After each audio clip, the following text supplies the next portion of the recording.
Hello, and welcome to the show, and welcome to the show. If only you guys could see what the fuck he's doing right now.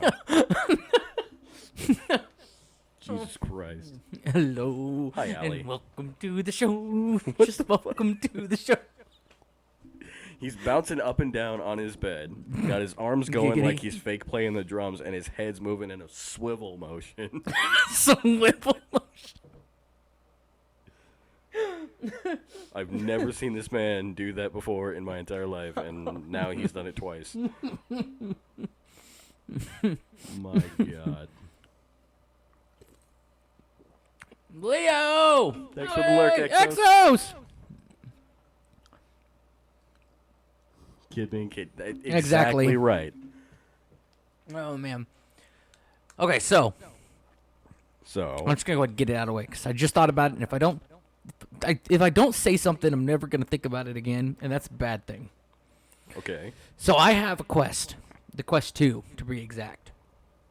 And I don't use it often. I bought it for me and the kids to play together, and it's a rarity when we play it, but when we play it, it's like a big family thing. And I was going to break it out and use it with the family. And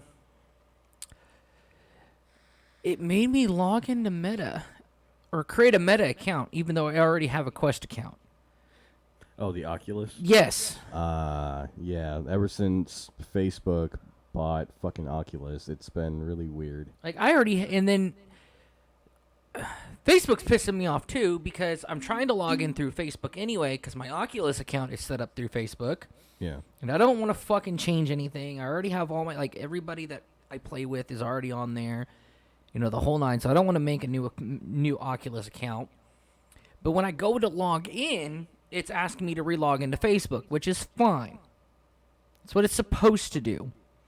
But when it asks me for my email address and it tells me it's the wrong email address, even though I'm pretty sure I've changed my email address on Facebook. Like, if you go to my personal Facebook, it shows that one email that has been my email for the now past 6 years. Mm-hmm. Except for it's telling me it's incorrect, that is not the correct email, blah, blah, blah, blah. I don't even remember what email I used to set up this Facebook as.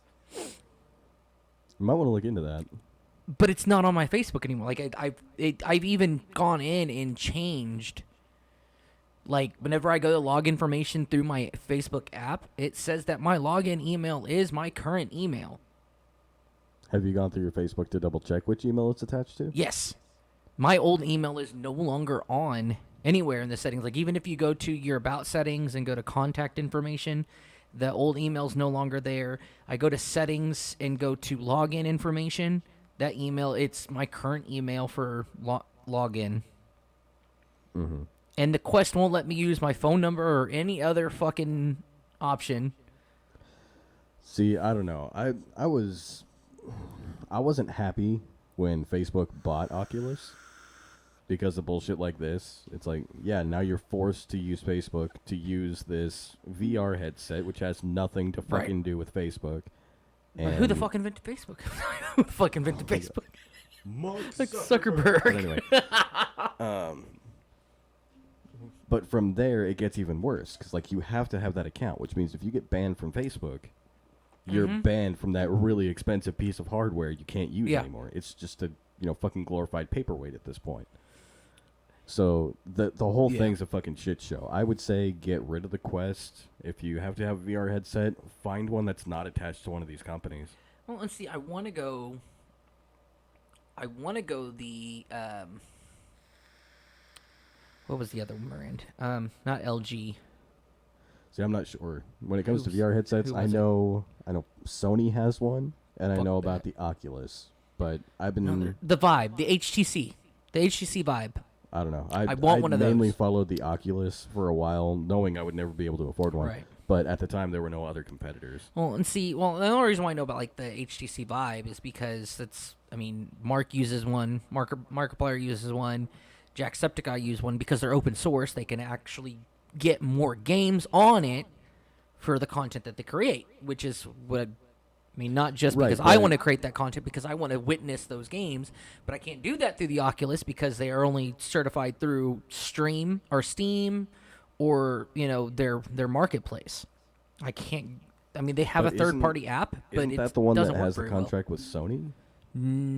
I don't think so, because Sony has their own VR tech that they use for their PlayStation. I thought they were using the Vive. No, Sony has their own.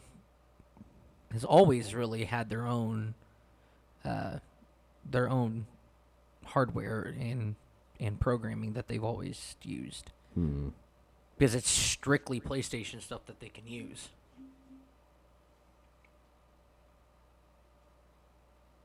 See, Well, he can't use use his VR headset right now. And why would I go out and purchase another fucking game for Among Us when I can just do fucking VR chat? They have it in VR chat is open source. It's like Oh my god, one the only cancer that is fucking- VR chat. The- Like, don't get me wrong. Don't get me wrong. If you're playing with a bunch, I mean a bunch of just friends, then VR chat can be an interesting experience. But if you're just hopping into VR chat to hop into VR chat, Yeah, be careful. My god, the cancer you will encounter. I've got the few times that I've actually been in VR chat, I've gotten really lucky with the servers I've gotten into, and I've met some pretty cool people. That I play. Oh, yeah, what's your avatar? If I can remember right, because it's been months since I've used it. It's a big titty anime No, girl. it was a big giant Yes, it is. fucking it's a big Gundam. Titty. Yeah, It was a big giant Big Gundam. giant titty anime girl Gundam. No, Don't lie, you joined. now it's gonna make it worse for me. Don't lie, you joined the VR chat community. It happened. But no, I mean I've met some really cool people that I play a lot of my mill sims on with, and they're very tactical people. They're actually really good at the game and got me into those kind of games, because I wanted to play games like Onward, and there was another one that I haven't bought yet, and I was actually going to buy it because it's one of the top rated mill sims out there. But I was really shitty at them at first, and I finally had somebody to play with, and so it got me to play even more and more and more, to the point where I actually started getting decent at it. Yeah. But I met some really cool people on there. But yes, be careful jumping into VR chat. The re-kid is everywhere.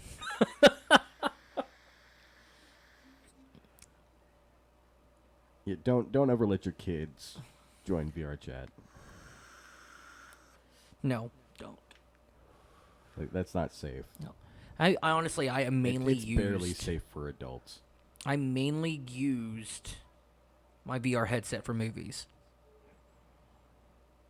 I'm sorry. If you want to witness theater movie quality, like, there's a bunch of movies that I'd like to go back and watch in the theater, just to get re-experience watching it in the theater again. Hey, I know you're on your podcast. Can I borrow your freaking remote? Because Caden's Yeah. refusing to give up the remote for us. And God damn it, Chloe. You're gonna think. Uh-oh, cat's pissed off. I'll get him. Oh, stupid cat. I'm not getting attacked by my cat. She's a bitch. I need to see Kai. There he is. Yeah, he's over there. No. Here, right. There he is. Here, right. Did he go outside? Yeah, he left the he's room. out. All right. Thank you. Welcome. Yeah, that wasn't meow. That was. That was that was hate fuel murder meow.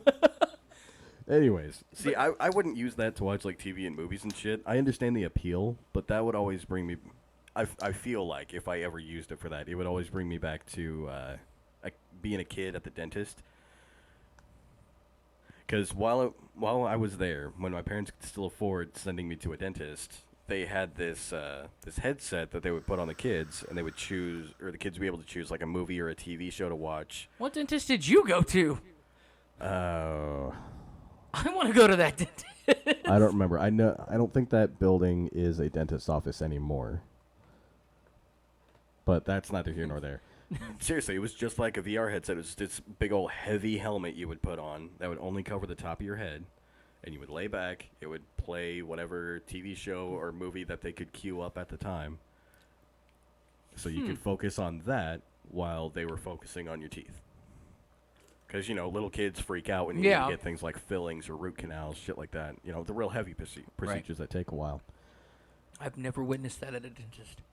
They always had a TV on the ceiling, but I've never witnessed that. That would be cool. It's not as cool as it sounds. The audio quality always sucks. The screen looks like it's too far away. Well, that's the cool thing about like audio quality today. I've got rocking headphones that I could just plug into my Oculus and call it a day. Yeah, but I'm talking about like the late 90s. Yeah, fair. But no, I enjoy watching movies. I was watching, the first movie I watched was Broly.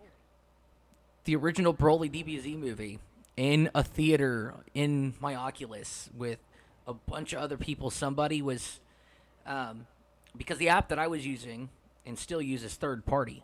And so people could host a theater room and play movies from their PC. Now, sometimes you'd have to be really, really careful because you jump into one of those lobbies and it's porn. Yeah. But, I mean, I enjoyed it. And then Netflix, the Netflix app is pretty cool in VR. Get a whole bunch of different settings and just sit on a giant couch in a cabin in the mountains and watch fucking movies on a giant fucking screen. You know, side note, just quick tangent. I've never understood that. Like porn theaters. Why would you want to go watch a porno with strangers? Because you know what they're doing while they're watching this shit. Oh, yeah. Like, it's one thing when you... how do I put this? It's one thing when you watch, like, slightly older anime, and they have the weird guys who would go up to one of their friends' apartment or whatever, and they would put in the latest video of whatever idol they were watching. Yeah. You know, it was that kind of thing. But at least they know each other. There's a history there. There's a level of formality or familiarity between that small. It's always a very small group of people. It's never more than 3. But I've never understood just this group of random people who've never met each other ever, sitting in a theater together, watching a porno jacking off. I don't get that. No, I never did that. I've been in one of those theaters. It makes even less sense for people to do this online when they can literally just take off the headset, Right. go to Pornhub, and it's quicker. I've been in one of those theaters, but I've never used it or anything like that. I actually had to clean one, and that was horrible. I quit Fuck the fucking- that. My son's mom. There we go. Confirmation. Kid was once a jizz mopper.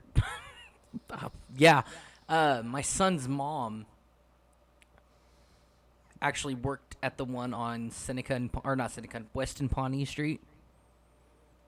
The old Cinemax building. Right there across the street from the McDonald's. I know what you're talking about. Her and her mom her mom owned that building at the time. My God. And it was right before I started working at McDonald's with you.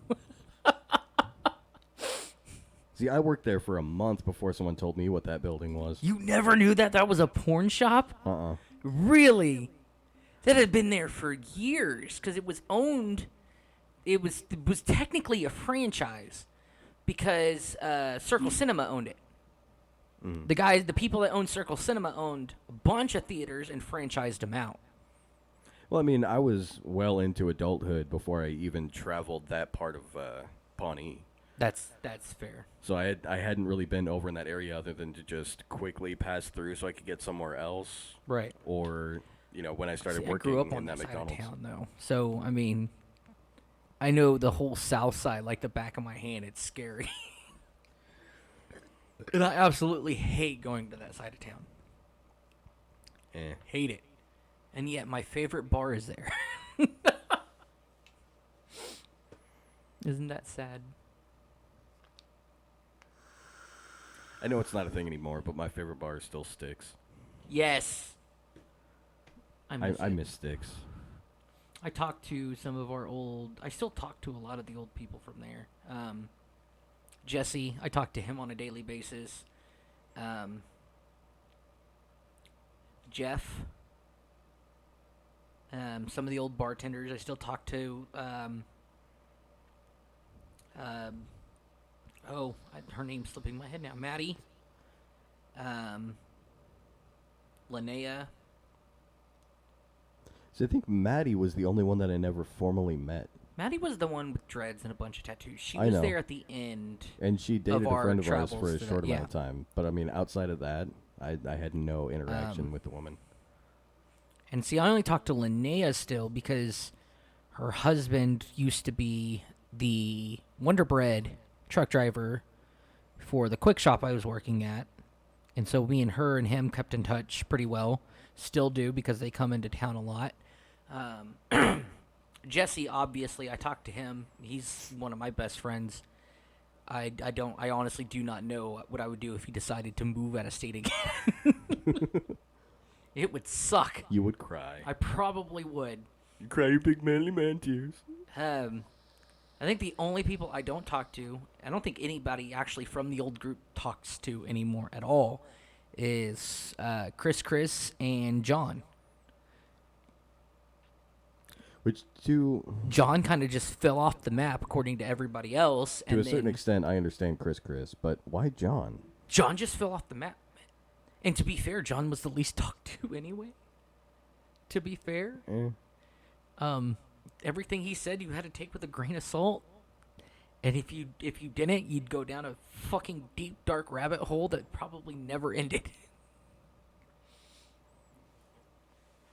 But no, he just kind of fell off the map, and then Chris, and I don't know. He was the guy who cut my hair with a pocket knife. Yes. It was because I lost a bet, but... Yeah, I remember that. God, those were good times. That took a hell of a lot longer than either of us expected it to. Like, even heating up the blade.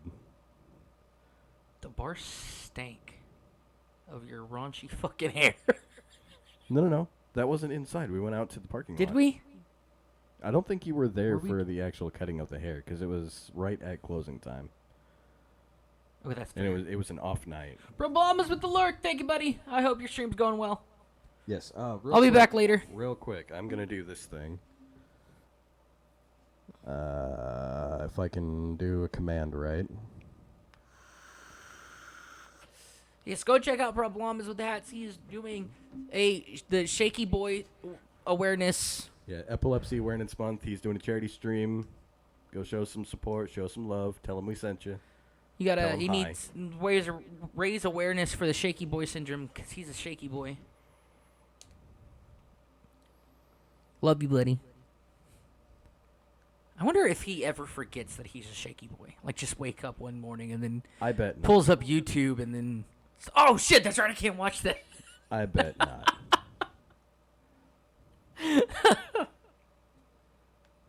Poor guy. I'm gonna ask him that now. Jesus. I'm going to ask him. See, that's so strange to me because I've heard about different kinds of epilepsy, but knowing now that it's possible to just lose that much time, just gone from your brain, poof. I knew somebody in high Fucking school scary.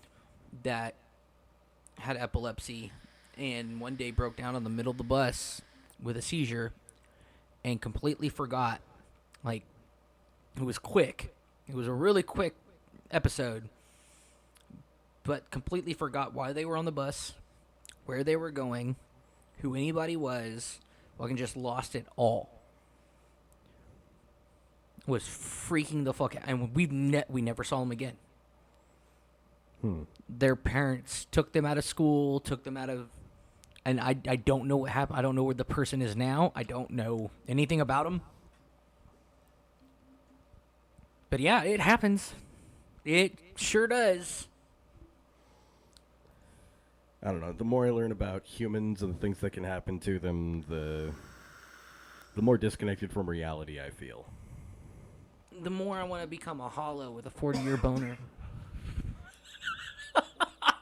But speaking of unreality, fiction, the wonderful world of fiction.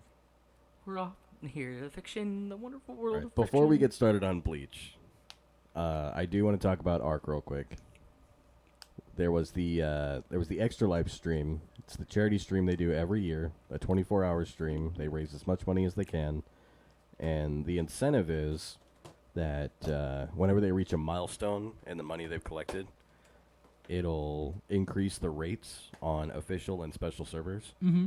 So, like, harvesting, you'll get more for all the trees you break down, the stones, the dinos, whatever you hit, Yeah. you'll get more resources from. It increases taming, so you tame stuff a lot faster, and like breeding, so you can breed stuff faster and breed a lot more. And that's the time of the year where the rates get the highest, because they'll do what they call Evo events or evolution events, sometimes during the weekends, where they'll increase the rates for a little while and then it goes back down to normal. But here, it got up to like 12 times normal rates. So Jesus. it's a big deal. And the work they do with Extra Life is fucking fantastic. The amount of equipment they've been able to provide these children is just phenomenal. But at the same time, they use this as an opportunity to tell people about new things going on. Yeah. They skipped Arc 2 this time, which is unfortunate, but we have got Man, they're multiple really holding trailers. out. Well, I feel like they didn't have anything prepped to show, which was the big problem. And the main details about the game they already put out in a community post. Fair. So everything that's going to make this game different than the original, we already know. Especially, like integrated mods and mod support on all platforms. Fair. Moon with the dancing emotes. How you doing, Moon? How you been? And from what I can tell, because I couldn't watch the whole thing, they skipped the Arc animated series too. So I'm not even sure where that's going to debut, on which streaming service. I feel like the contract hasn't been nailed down yet, or there might be a hiccup in it, and that's why we haven't got it yet. I haven't been following enough. You have more information than I do. I don't know. I'm worried just because of the people attached to the project and the way they like to handle things. Maybe this is going to go bad. So I'm skeptical, but I'm also a little bit hopeful because this will bring a whole bunch of new people to the franchise. I mean, you've got names like Gerard Butler, Russell Crowe, and Vin Diesel attached to this thing, along with David Tennant. This is going to get some traction. But aside from that, they talked about updates coming to the Switch. So the full version apparently launched on the Switch, or is about to, one of the two. We don't have it for Switch, but if you have the Ultimate Survivor Edition, which is the all-in-one package they released, I think it was last year, you will have access to literally everything. The way they're doing it is you'll have everything up to Aberration, which is the second DLC story arc, so the third main part of the story, by December. And then by the second quarter of next year, you'll have all the rest of it. But they're releasing it in stages. That way people have time to get all of it and move along through the story. Plus, there's minor things they have to adjust by the time they get to the latest one, because it kind of shook up the way the game is played. So just letting people get all the updates in line is helpful. But they also did the, what is it called? Dinosaur Discovery, which is the version for kids. If you have the Ultimate Survivor Edition, you already have access to it. It comes out on November 9th, which is today, I think. Isn't it? Yesterday was the 8th, wasn't it? No, today's the 7th. Today's the 7th? Okay. You're like 3 days behind. My God. Well, like 3 or 4 days ran together, and I never recovered from that. So I'm like, what is today? Is today later? No, today's not later. No, today's Monday. No, it's way later. No, it's not. No, it's way before. But anyway, it's not exactly what I expected. It's more children's book-y. Children's bookie? When you start the game, you'll choose a pre-made survivor, and you'll walk around the arcs. HLNA will talk to you, which, if you haven't played the game, that's just explaining who that character is could take a while, so I'm going to skip that. Basically, it's a little AI. And the really cool thing is, at the beginning of that game, she references things like, what was it, Arc Park, which was the VR game that they played. It was very short, but it was very interesting. And PixArk, which is the Minecraft-inspired version of Ark. Oh, yeah. Where you got all the dinos, you got powers and stuff. Yeah. It's real. It's obviously made for kids, made to be a somewhat competitor to Minecraft, but still have everything that makes Ark. It was a fascinating idea. Just it didn't turn out the greatest. No, not when you're facing up against games like Minecraft. But she references those as being entertainment simulations while people are on the Genesis ship, the ones that are basically in sleep. Yeah. So what she's doing is she's teaching the kids before they reach this new planet they can call home.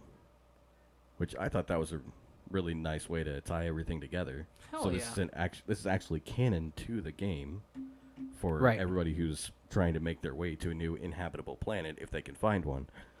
That I love that. Just the continuity of it all. The way they've thought it all out, the way they've connected everything. That's the kind of shit I like. But what worries me is that the Ultimate Survivor Edition actually puts in new scenes, cut scenes, at the beginning and end of each story arc that we didn't have access to on the other games, and it doesn't look like the other platforms are going to get those. So you're just gonna have to buy the game for Switch. Right. That's fucking dumb. Now, if they kind of reminds me of Cyberpunk releasing a DLC for next gen. Don't even fucking get me started. Well, I mean, this is worse, though, because it's locked to one console. Yeah, compared to the next gen, which eventually everybody's going to have to upgrade to. But now you have to buy this one thing, regardless of what generation it is. Mm-hmm. So if they don't patch that in, that's fucking stupid. And it's going to piss a lot of people off, because they're adding more every time they do an update. The releases. Yeah. And they're voiced by the Hollywood actors that voice the main character and the main bad guy. I don't know. I don't know. I just can't. This is part of the reason why I just can't get myself into art. It's so, it's fascinating. It's something I'd like to get into, but when you dig into the story and everything, it's for me being so late in getting into it. I'm like, I just don't want to care anymore. Well, I mean, you don't have to care. That's the thing. Like, it's a survival game. You can play it the way you want to play it. And unlike Sea of Thieves, it's an actual sandbox where you can do what you want to do, and the game won't punish you for it. Which, another tangent, real fucking fast, because I'm fucking pissed. Oh, yeah? Sea of Thieves. Are you fucking kidding me with this new adventure? I have no idea. All I know is I missed out. I started the adventure story, and I was going to do the second part of it. And I'm sad now because I missed out, and I don't even want to do the third part of it. Well, the way they're doing this one is very PvP-centric. Really? Now, from what I can tell, it's actually the PvEers who won the Halloween event. Yeah. Proving, without a shadow of a doubt, the PvE community is bigger. Yeah. There are more people wanting to do that. I don't know. I seem to run into more PvPers than PvEers in this fucking game, so... Well, I mean, it's potluck what you could run into when you join random servers, which is unfortunate, but it is what it is. But, so the way they did it was King of the Hill style.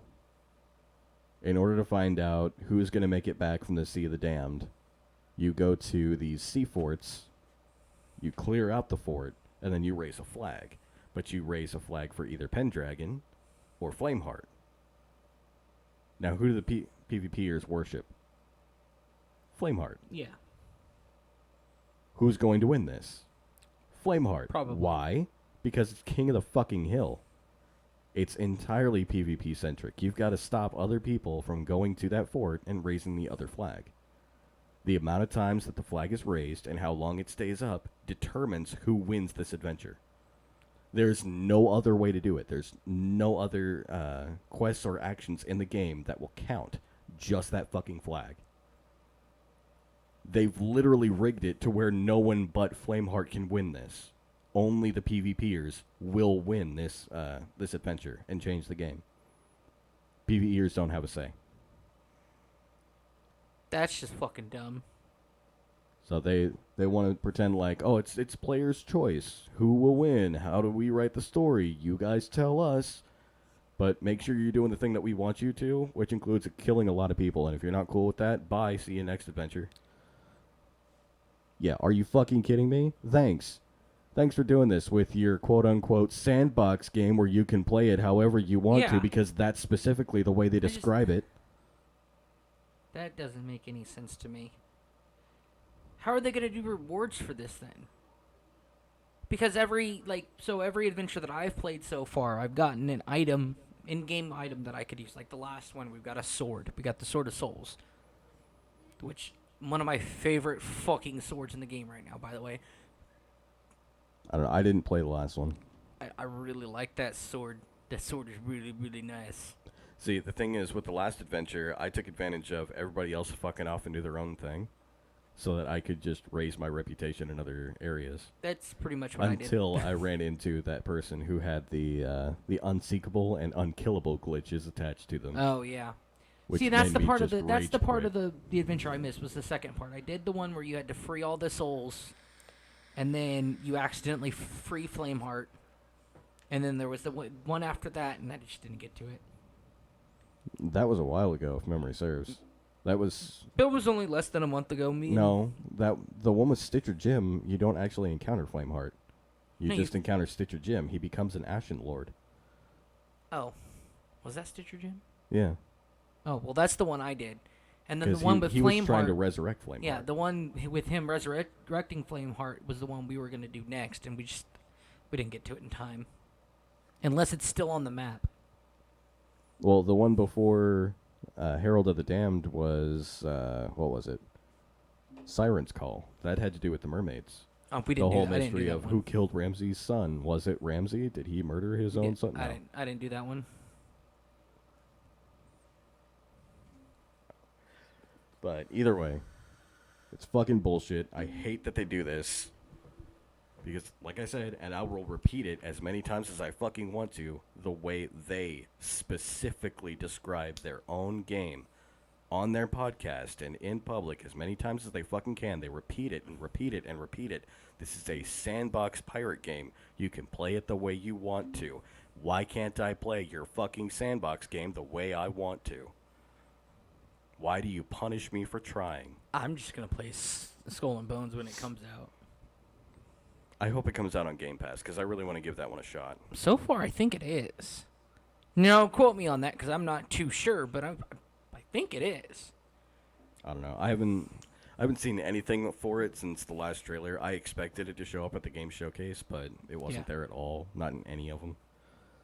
So that was disappointing. Hey, But look, matter of fact, the worst thing is, I know exactly how to fix Sea of Thieves. And it's the simplest fucking answer. All they have to do is set up different game modes.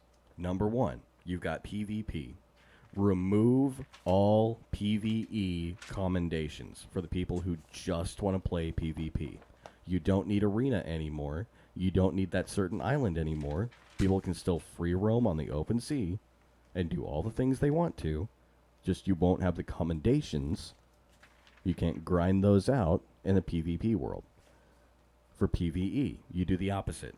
Remove every bit of PvP commendations so that people can't grind those out in fake fights. You know, friends who try to make alliance servers and just kill each other over and over so that they can grind out those commendations without having to do it in public servers. Because that's a thing that happens. And yeah, that I can see that being a problem with the rewards you get from that. But just remove them, and there you go. PvEers can do their own thing. They can play the way they want to. And then you've got a third option, which is both combined, where everything is available. And that's just the normal experience. You can call that the true experience if you want to. And hell, if you really need to, take a 10 to 20% cut of all the gold people earn from PvE. People will still play that. hey, look, this is coming out tomorrow. What? It's coming out tomorrow. Skull and Bones? Yeah, Let me see that. it's right there at the bottom of the page. Kid is I have an reading old Game Informer that I use as a mouse pad. Not sponsored by Game Informer. It's at the bottom of the page? Yep. Let's see. Xbox or PlayStation. Released November 8th. When was this? I don't know. I don't remember. It's gonna be What's on the back of the date book. on this thing? That says expires July 2022, but what's the date on this? It just don't says fucking Skull and remember Bones. when I Come got that. on. Tell me. I'm not seeing a date. Says issue 348.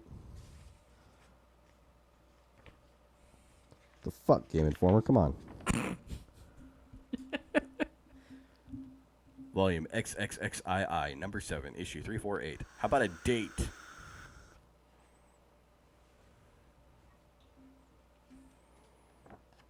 My God.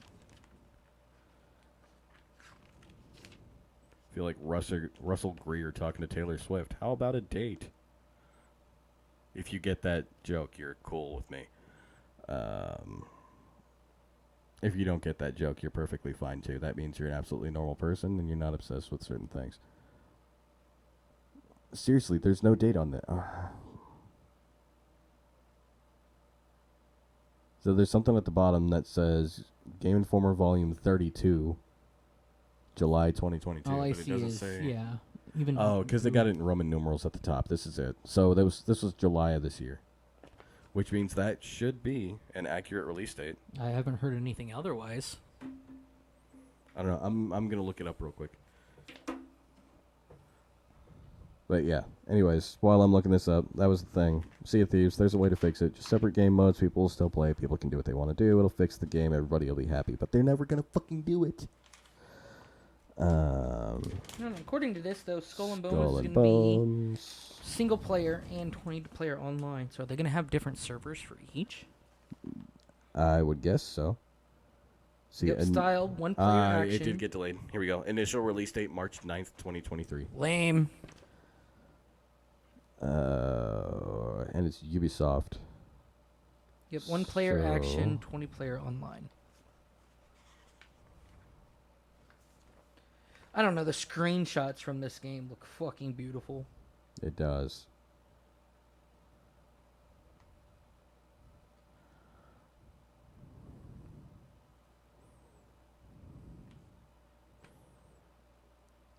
Let's see. You can still pre-order it on Xbox. It does not look like it will be on Game Pass. Yeah, no Game Pass. But it's Ubisoft. So that makes sense. You know, I actually never really looked through this. I almost never look through Game Informer when I get it. If it's something interesting that I'm actually looking forward to, I will. Yeah, the last Game Informer I actually read through had stuff about Dream Drop Distance before it came out. Oh, this was years ago. Yeah. Well, at the time, because it was being called Kingdom Hearts 3D, people were expecting that to be Kingdom Hearts 3. And then they announced it was coming out on the 3DS. It's like, wait, why would they put a numbered title on a handheld platform? But knowing Tetsuya Nomura, it could happen eventually. They're coming out with another Layer of Fear game. That's new. I thought there was already another layer of fear. It's called Layers of Fears 2023. Oh, that's the one we saw in the showcase. Oh, that's I right. remember now. I'm getting old. Leave me alone. Yeah, because we both recognized that one, and we were like, "Oh, what is that? That looks familiar." Scary dead people. Woo. In the first one, was she dead, I don't remember. or was she just vengeful? I can't. There was a lot to it, and it was kind of fucked up, but it was really interesting. I don't know, but anyways, still have to talk about Bleach. My God, this episode of Bleach. I didn't watch it. I'm sorry, guys. I failed you. This episode just cements the tone they're going for and how far they're willing to go with blood and gore. I love it. You see people getting ripped apart. There's one time, only one time that they kind of blur it out in any sort of way. Mm-hmm. And it's that guy you met at the end of the last episode with the glasses. Yeah. Talking to the other two Soul Reapers that you meet in the first episode. Yeah. Yeah. So he gets his introduction at the end of the previous episode. and at the beginning of the next one, before even the intro to the episode, he gets cut in half. Jeez. And I don't mean through the gut. I mean from head to toe. That was fucking brutal. I didn't expect him to last very long because I didn't remember him from the manga, but Jesus Christ. That sucks for that guy. No shit. Let me lead the attack just to die immediately. Well, lead the defense, at least in that area. Yeah. That was crazy. That's fucked. Poor guy. Good news is, didn't see those other two Soul Reapers that we were introduced to in the first episode. Yeah. So even though they were just standing with him, normally they don't kill off people like that. I know, because they've got something to do later on, but still they were standing right with him at the end of the previous episode. You start the next one, then they're gone. Yeah. So that's a little weird. I don't know. This whole battle is fucking crazy. You really get to see the difference in strength between the Quincy's and the Soul Reapers. My God. Which is wild. If memory serves, Soul Reapers have so much more experience than Quincy's do. They do, but there's a very important reason why Quincy's are stronger. True. Quincy's are equipped to fight all manners of spiritual beings. Yes. Soul Reapers are not human. Soul Reapers are souls, making them spiritual beings. So they've got basically a built-in weakness to Soul Reapers, or to Quincy's. Like, I don't think it's ever actually characterized that way, but when you think about it, it makes the most sense. Oh, my nose itches so bad. That's me most days. God, this sucks. Okay, watching you, now my nose itches a little bit. It's a mental thing. What happened to your door? I have a 3-year-old who is autistic and thinks that everything is a canvas. And not sponsored, but I recommend everybody use this. It's called Pink Stuff that you can get on Amazon. Normally, this shit works really, really well. You just got to be really careful. It'll rip the paint because it's paint thinner, essentially. And it'll usually take everything off. Walls, like magic marker, or permanent marker, fucking crayon, it's like pencil. a Mr. Clean magic eraser. Pretty much, but 20 times better. Until now. Because we could not get that off the fucking door.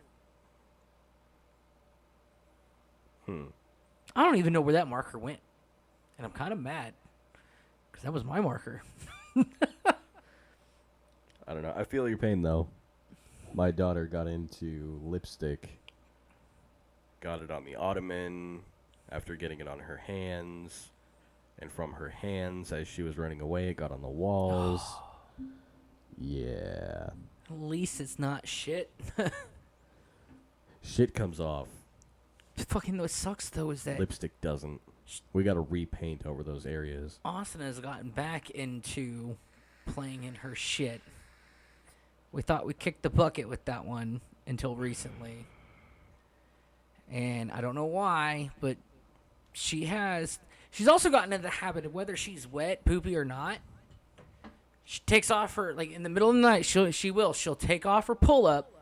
She doesn't want to be in that pissy pull-up anymore. And she'll open her door and then go like this and swing it around and fucking chuck it down the hall. The fuck? Yeah. Last night, me and Julie were sitting on the couch watching TV, and all we hear is this quick little thump, really quiet and soft and subtle. And Julie looks and she's like, "Babe, look!" And sure enough, there's a fucking pull-up right there in the middle of the hallway. And she's like, "I bet you Austin is up." And Austin comes running out. I wet. I need a new pull-up. Jesus. Get her changed. Get her back in bed. 20 minutes roll by. And another pull-up's being flung into the living room. Completely dry. Just because she could. Walks in. I wet. I need changed. I don't know. It's weird. She wasn't even wet. It was a dry fucking pool. Like, whoever says that little girls are easier to potty train than No. little boys, you're out of your fucking mind. Nope. Like, my daughter is just now starting to be comfortable in the bathroom. Yeah. That's not even using the bathroom, just being in there. Like, sometimes we'll be able to brush her teeth and she won't fight it. Sometimes she'll join whoever's in the bathroom, and that's usually her mom. I don't get it. But the concept of actually using the toilet to her apparently is the most terrifying thing ever. Sounds about right. But we're finally entering this phase where she's starting to be okay going in there. Maybe The we'll child actually, has to want it before it even happens. right? Because if they're just gonna fight it the whole time, then they're not actually Yeah. learning what they need to do. It fucking sucks, though. It sucks. So bad. I can't sleep. 3 o'clock in the morning. Daddy, Mommy, I wet. Go to bed. But it's just that You've thought got eventually. 2 more hours before you have to wake up. Right. It's that thought eventually this will be over and they'll be able to do it themselves. Eventually. It's going to happen. And see, I hate to say it, but I don't think it's going to be a while before Austin actually gets the concept because of her autism. She's so far behind mentally on everything. How old is she now? 3. 3? Yeah. Well, I mean, I looked it up. Apparently the average, it's not all kids, because an average just means a fucking average. Yeah. So I'm not saying all kids are the same or anything like that, but on average, kids in the U.S. apparently get potty trained, and start/end their potty training around the age of 4. And see, I can believe that because Axel and Joyce are potty trained through the day, and they're 5, and they learned it by the end of 4. I would have liked it a little sooner because Well, I mean, I'm sure everyone would, for obvious reasons. my oldest wasn't potty trained until he was 6. And that was on the mother's. He wasn't, because I ended up finally getting custody of him, and that flipped the script on everything. Yeah. And so I got that shit fixed quick. I'm like, no, we're not sitting in fucking diapers at 6 years old. Not happening. It's, yeah. It is what it is. And so I was like, okay, I can do this. I could do this with my daughter. Nope. 4 rolls around. I'm finally got done, and I'm like, thank fuck. We made it before 5. That was the goal. We did it.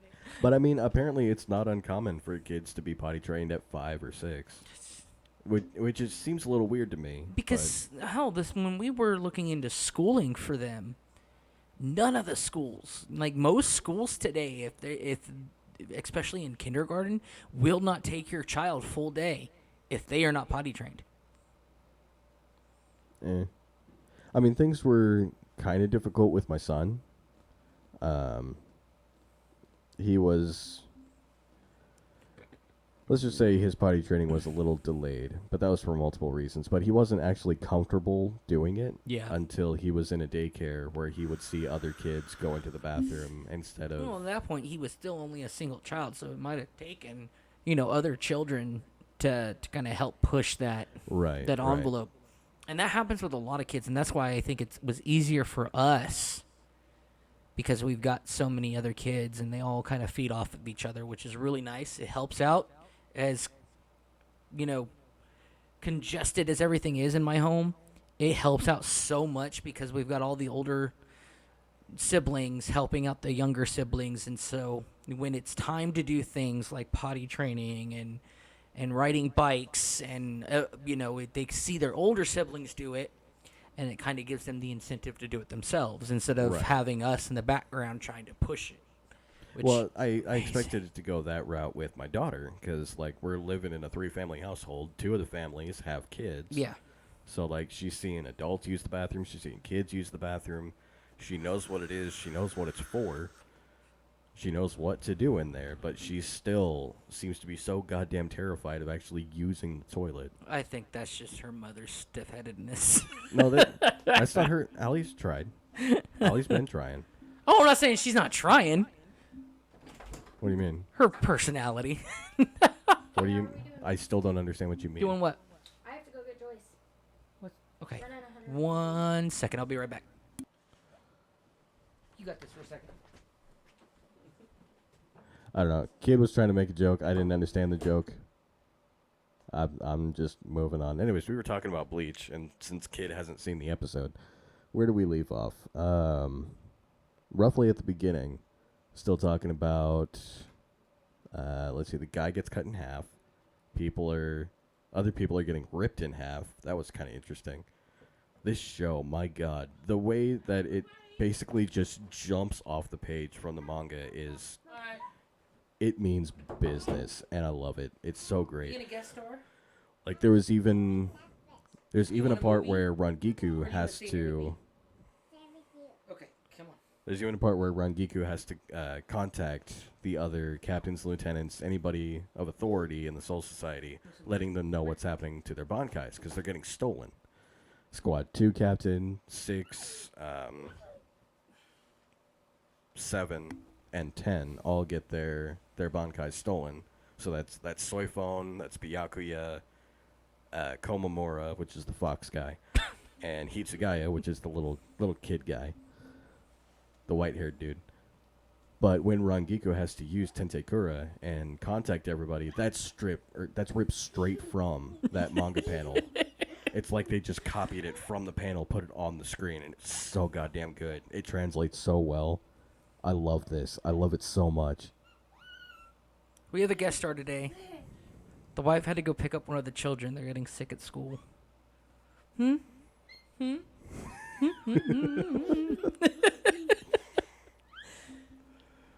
gonna hang out with Daddy and Uncle Kaz?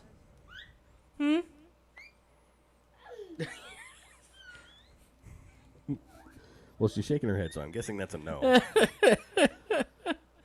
Oh, shit.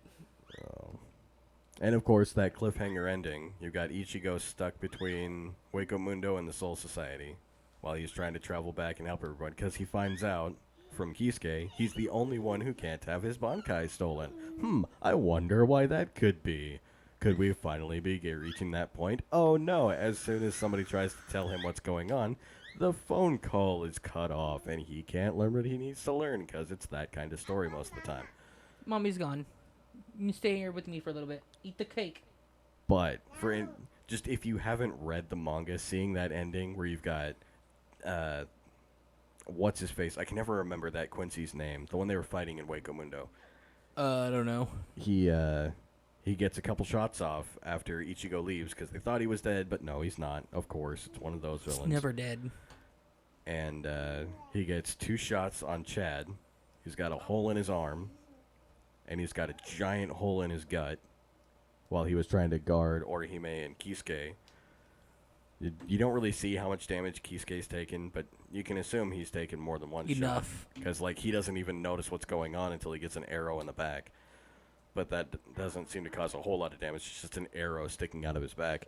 But even Orihime, with that hole right in her side while she's trying to protect Nell. Oh, it's brutal. That's right. I don't have a drink. Like, we get used to the main male characters getting fucked up. Like, body parts ripped off or, just the worst kind of mutilation, and they'll live through that and they'll be fine. But seeing it happen to one of the main women, and I know it's misogynistic or whatever, fuck you, but it's just not something you're used to in a show like this. Not in any anime. Because she's going to end up okay, but, the fact that she had to go through it. My question is why doesn't Nell just revert to her original form and just fuck everything up? Or at least help. Jesus Christ. Because it's too early for that. That's not how you write a story. But, I mean, she's not the only Arankar that's going to do anything. We'll see some familiar faces. I know, one in particular that I'm fucking chomping at the bit waiting to see. I cannot wait for him to show back up. I've been waiting for this since their original fight. My God, he's at least my second favorite character in the entire franchise. I love that dude. Grimjow's not all that cool. Yes, he is. No, he's not. Grimjow is that cool. No. Yes, he is. No. Yes. No. They built him up so well, and then they just bitch slapped him. No, they didn't. That fight was one of the most intense that Ichigo had. Are you kidding me? Wasn't a fan. Like, obviously, the main character wasn't going to die in that fight, but it was the one fight where you believed it might be possible before the main villain. Because just the difference in strength, and then Ichigo learning to control his visored powers through that fight. Yeah. The writing for that was so good. It's one of the best fights in the whole series. I'm about to fuck my daughter up. I'm getting kicked in the back currently. Actually, that kind of feels good. I would have just worded that sentence differently, but that's just me. Ow. Ow.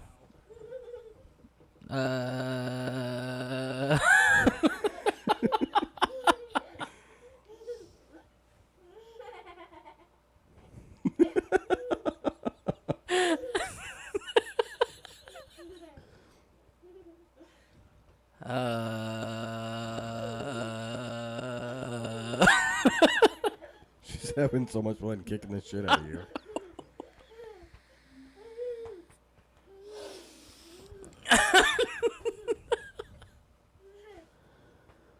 Oh, children. They'll kick you when you're up, they'll kick you when you're down, but at least to them, it's always a game.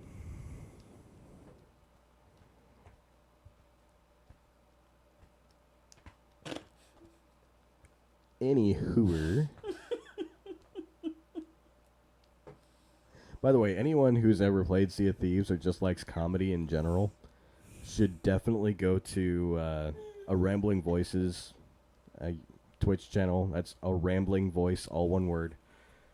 My God, last night after my stream, I rated him, right? Right.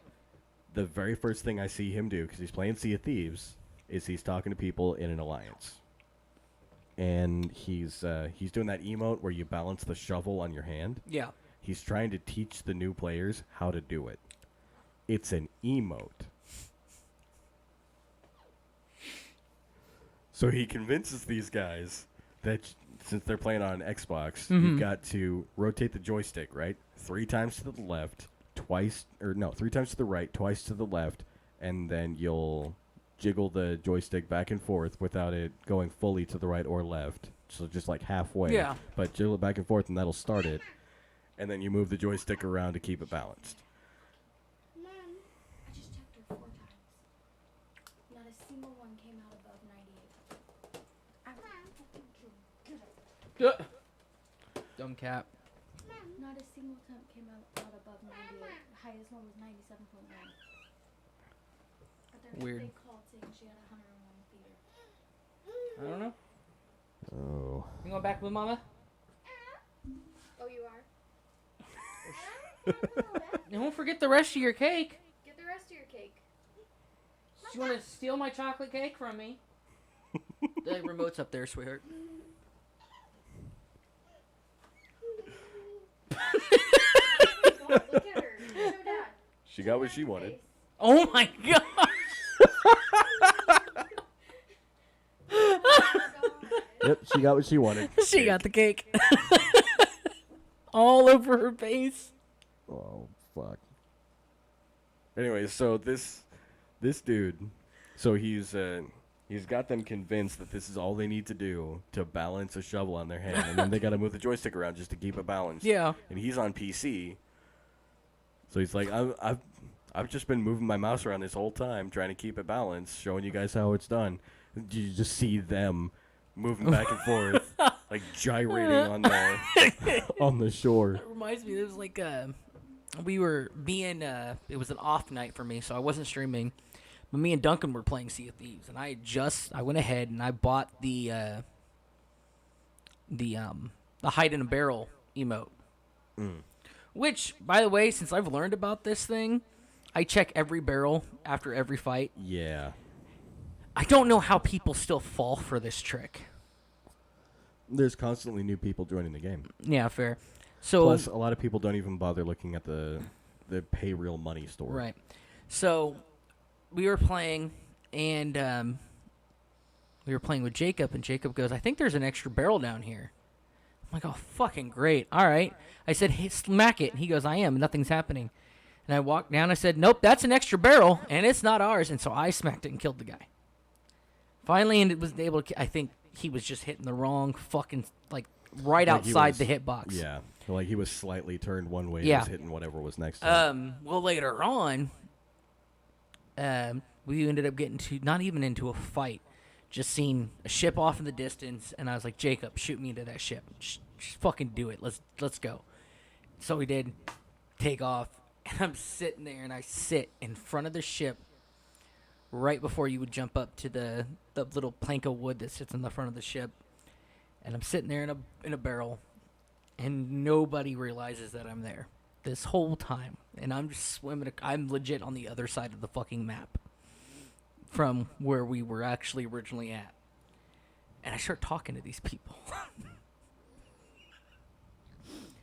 And so I've got them convinced the way they do it is by hitting one of the barrels on their ship a few times, and eventually the character will actually pick it up, and like it's an in-game action that you have to do to make it happen. All you hear down there is ching ching ching ching ching ching ching ching ching. Fucking trolls. Oh shit! Nah, it's good though. If you go to Ramble's Twitch channel, his latest clip, I clipped it. It's that. For some reason on mobile, when you put a title for a clip, it doesn't fucking save the title for the clip, so it's just titled as whatever the title was for that stream. I think it was like, can you even imagine playing Sea of Thieves on a Sunday or something like that. Something to that effect was the title of the clip. But my god, it's fucking funny. Because, like, one of the guys even calls out that he thinks they're being trolled. And he stops for a while. And then he joins back in and does it again. Like, dude, you know you're being fucked with, and you're still doing it. At this point, it's your fault. There they are, just wiggling back and forth on the beach. I'm totally going to make it happen. I'm going to swing the shovel around. It was so good. But yeah, I rated him, and that was the first thing I saw. I was like, this is a good night. That's great. That's fucking glorious. Which, props to Rambo. He's not here today, but, dude, he got 3 raids back to back last night. That was awesome.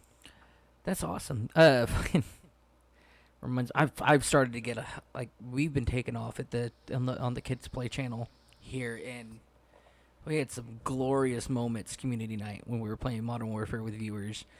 Again, I wish you would have been there in chat. Oh god, it was so fucking hilarious. We played with a guy named Crispy, who has been in videos before. God, Crispy.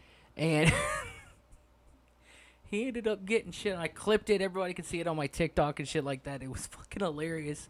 He got so high pitched with his voice, fucking getting so mad to the point where I finally was like, "You should tell them that's my purse." And all you hear is that, "That's my purse."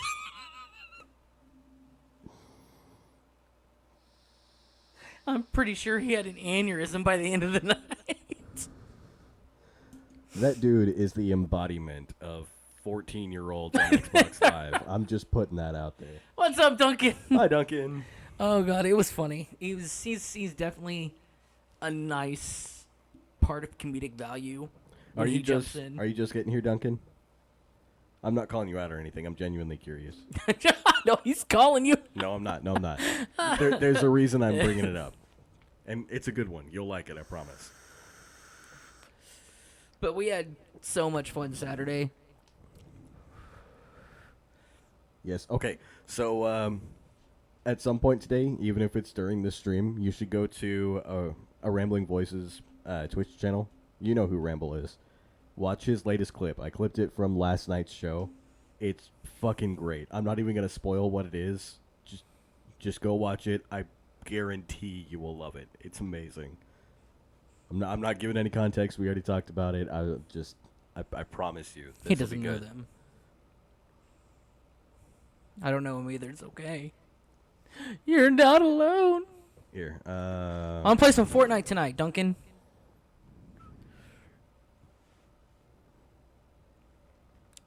There we go. That's the clip right there.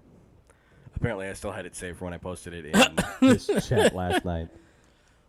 I can't play Sea of Thieves. I'm so sad. And today, the new fucking Battle Pass drops, and I was going to hit that tonight and start it on Halo.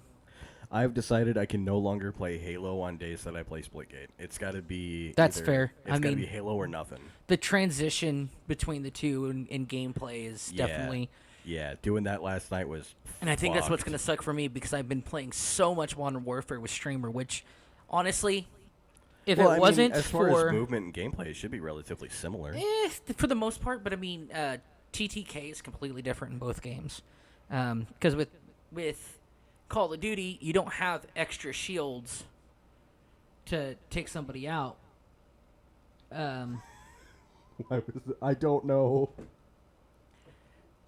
But with Halo, you have extra TTK because you've got extra shields on top of your player health. With Call of Duty, if you're playing hardcore mode, all you have is player health. You don't have any extra shields, so I'm gonna have to go back to that transition of the extra TTK. But no, honestly, if it wasn't for A, my brother-in-law buying me the game, and B, having friends to play it with, I would not be playing Call of Duty right now. I've actually been having fun, mainly because, I've been playing with friends, but I don't touch it if I'm by myself. I do not play it. But I've been having fun, again, thanks to Streamer and Crispy and a few others. Patty, thank you, if you're still lurking, and Exos. Other than that, though, I mean, I'll be honest, I miss Halo multiplayer. I miss playing Halo multiplayer, and I'm excited that there's at least something out that I can challenge myself for, or, granted, I don't know what the Battle Pass looks like. I don't know what's in this Battle Pass. I have no idea. But because it's something to get, I'm going to play it. And I'm excited to get back into it. I'm not. I remember the days when I was excited to play Halo. It's been quite a while. I'm excited for Forge. I'm excited for Forge. I take it you watched the clip?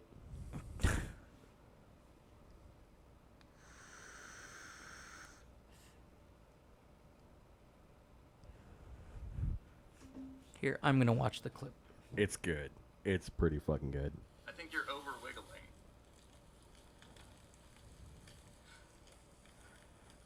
I think you're over wiggling. I haven't actually watched the clip myself. I just clipped it when it happened and posted it as quick as I could.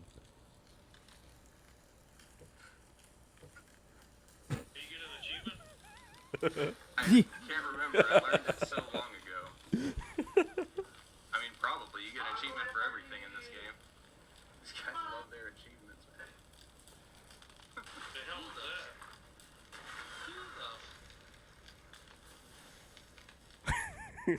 that? Aw, it didn't get the... No, that was it. It didn't get the explanation. So, like, he was trying to tell them what you do is you have your shovel out, and then if you're on console, you have to spin the joystick.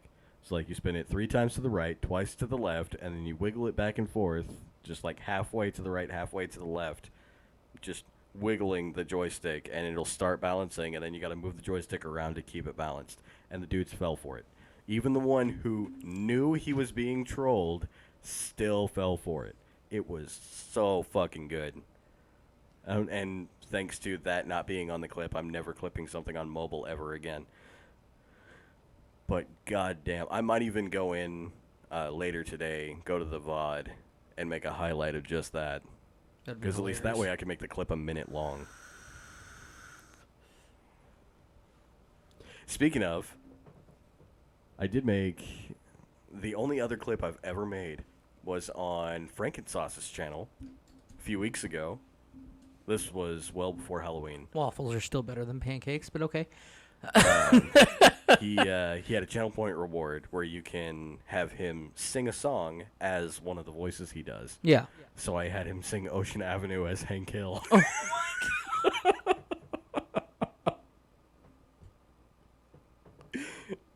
I regret nothing.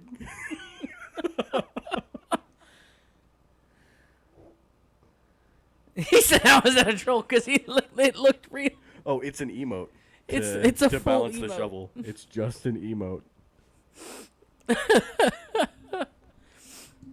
And also speaking of clips, so I've been playing, as everybody knows, Warzone with Streamer.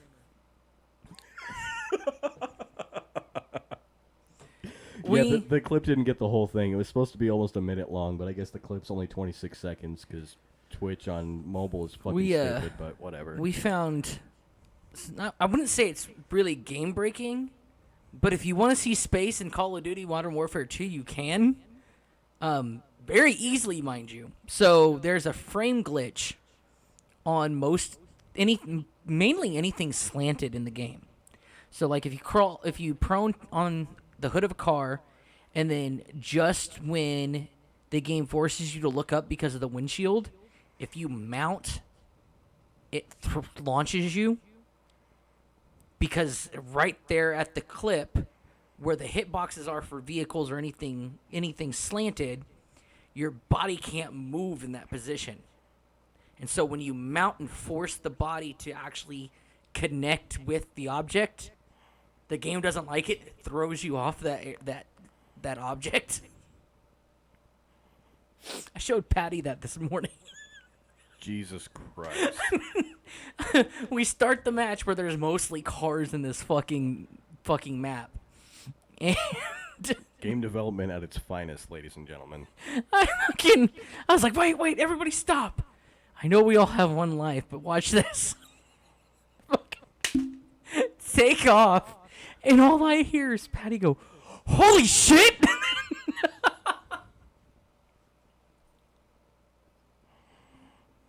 The best fucking reaction out of that in the world was from Patty. Your cat wants love and cake. I know. You can't have cake. But you can have loves. And then there's which is one of the objects we didn't expect for it to happen. There's one mission, or not mission, but there's one map in the game that's it's an old destroyed village, and there's a graveyard, and there's one slanted gravestone that actually really does launch you in the air. And sometimes, if you get lucky, it'll launch you enough that you fall on top of the skybox. And don't know why, some level designer decided that the skybox would be a solid object on the outside, but you can actually land and walk on top of the skybox and see everything below you. Well, ideally, you would have a kill box that would overlap between Nope. the game area, the edge of the skybox, and beyond. Not from this high. Like, putting a limit on the outside of the kill box is stupid no matter what you're doing.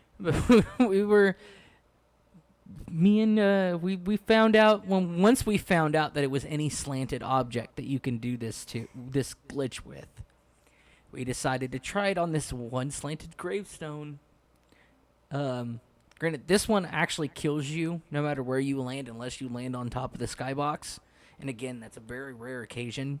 You have to actually position yourself just right. And if you're in the middle of the game and you're wanting to get quick, rocket launcher kills, not really worth continuing to try to hit that. It takes too long to find that exact position.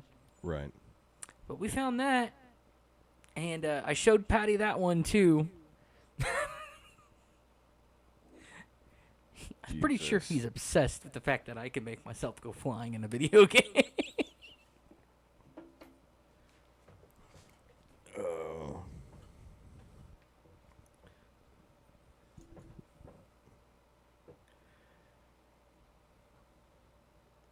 It's too bad when you learn to fly in Cyberpunk, you don't survive it.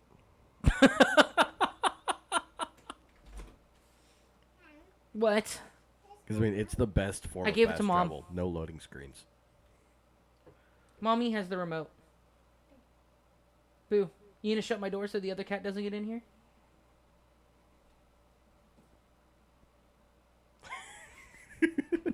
Watching for the cat slowly close the door. You need help? That's good enough.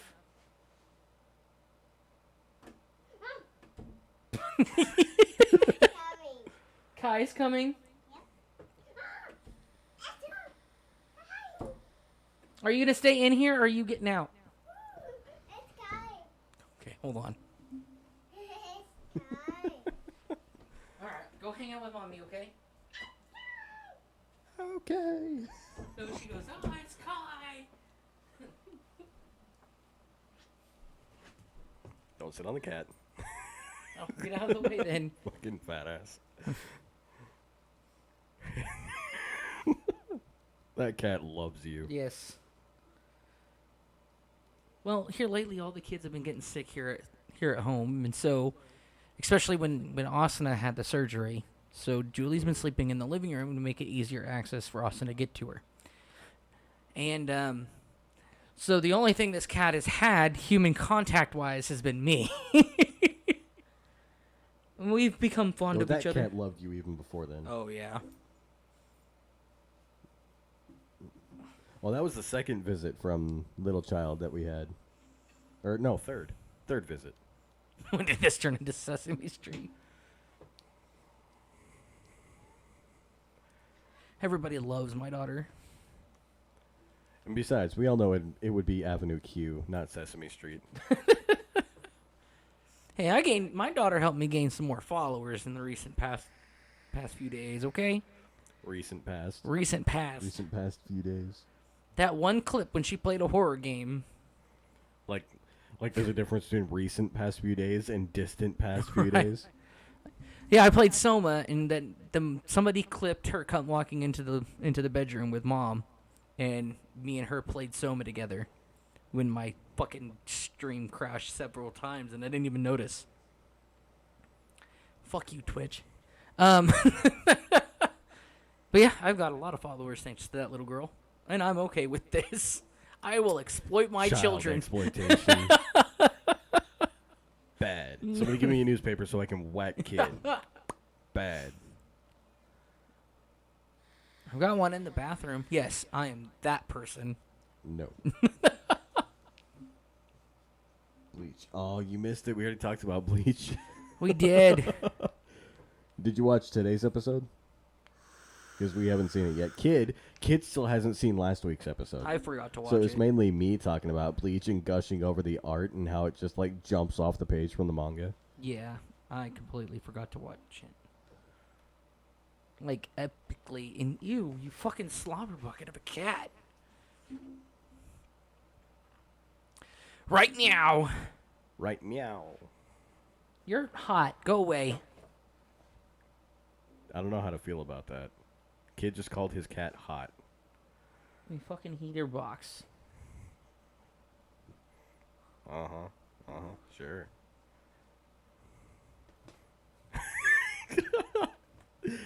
Now the cat's boxing his arm. Like he's actually throwing punches. Like, what the She fuck? will. She will fuck you up.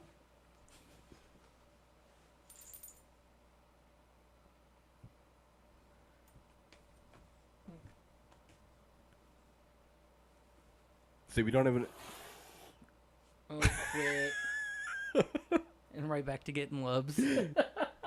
Like the cat hissed, and the way she looked at you was like instant regret. I just want pets. It's like, no, I didn't mean it.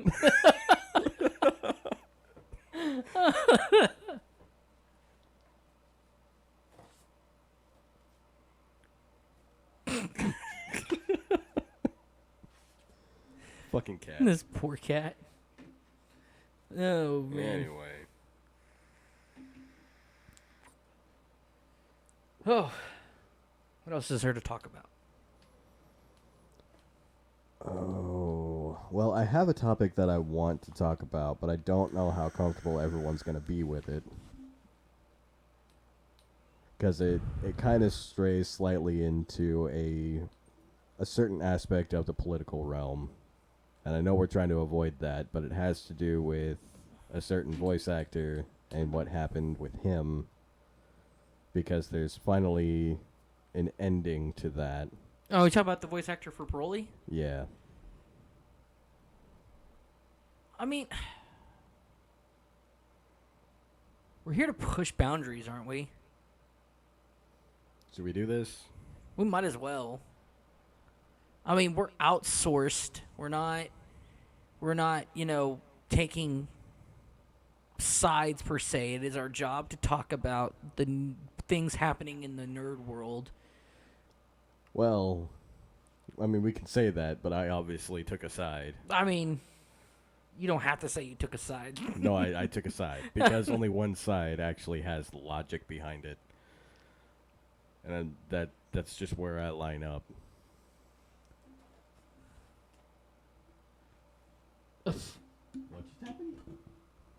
Oh, yeah, there you go. There you go. You saying you're hot. That's right, the out of context clips.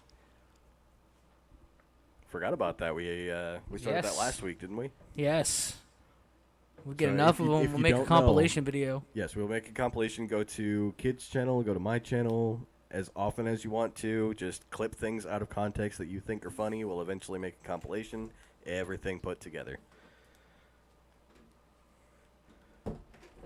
So that'll be a thing when it becomes a thing. But we need more I'm clips for excited it to for happen. that. I'm excited So. for that. Yes. It smells like Fruit Loops.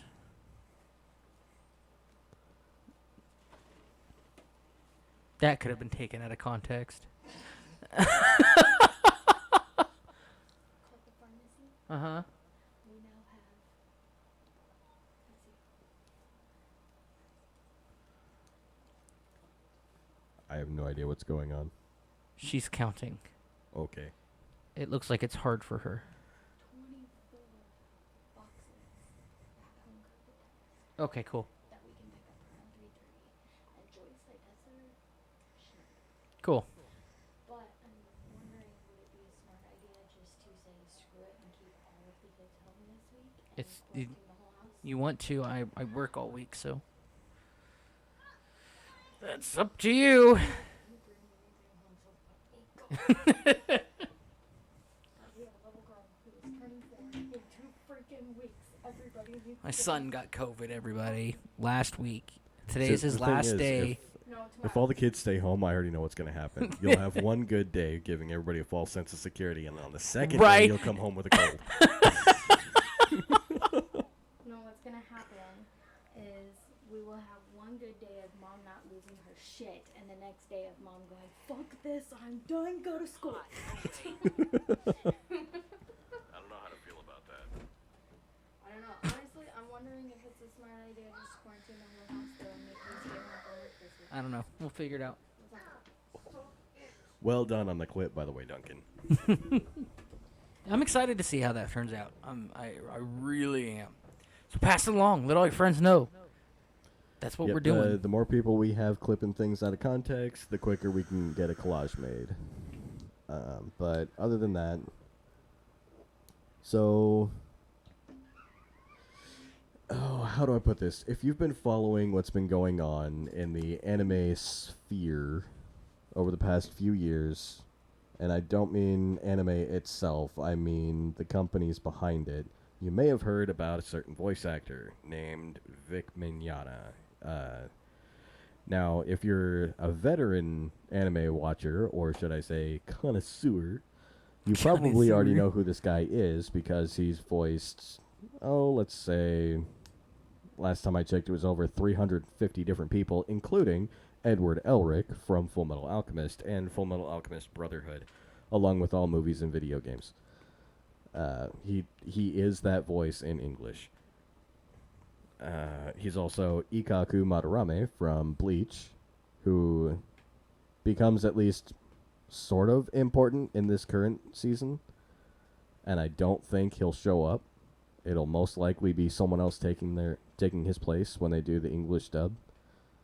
So what happened was, right as the Dragon Ball Super Broly movie came out, there was someone on Twitter who got their voice actors confused, number one. So all this started off with wrong information. Yeah.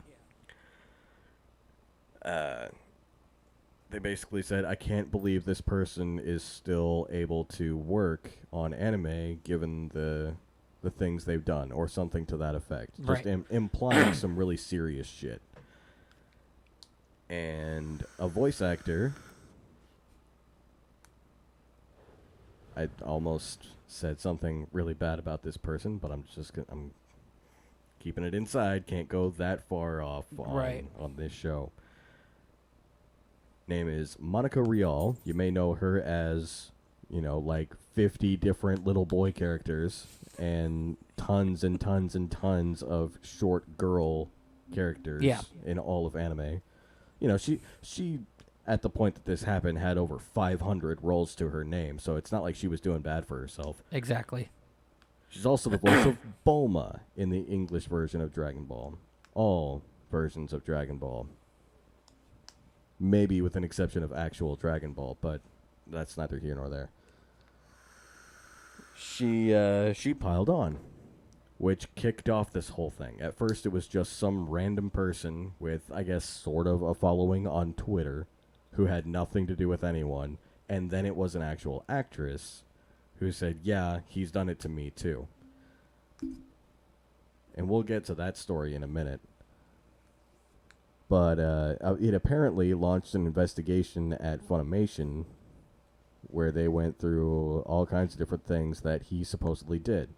Now, one of them, the oldest accusation from Monica herself, was an assault that supposedly took place in a hotel room at one of the conventions they went to, at this point, 15 years ago. Here's the problem with that story. Every time she tells it, it's different. Originally, they were talking about a hotel room that had a balcony. Well, come to find out, that hotel has no balconies. Jesus. So, at least that part of the story was bullshit. And then, when she talks about what happens after that, when she retells that story after that point, it goes from, oh, I fought, or, oh, I didn't fight, or, I just let it happen. No matter where she's telling this, she keeps telling it differently, and it's key points in the story that a person that this happened to would not forget. Like, take it from someone who was sexually abused for a very long time. You don't fucking forget those details. Not at all. As much as you want to. It's stuck there in your brain. So it's pretty obvious to me that she's making this shit up. The second thing that she had against him was a jelly bean. And I wish I was fucking kidding. Who the fuck eats jelly beans? Hold on. No.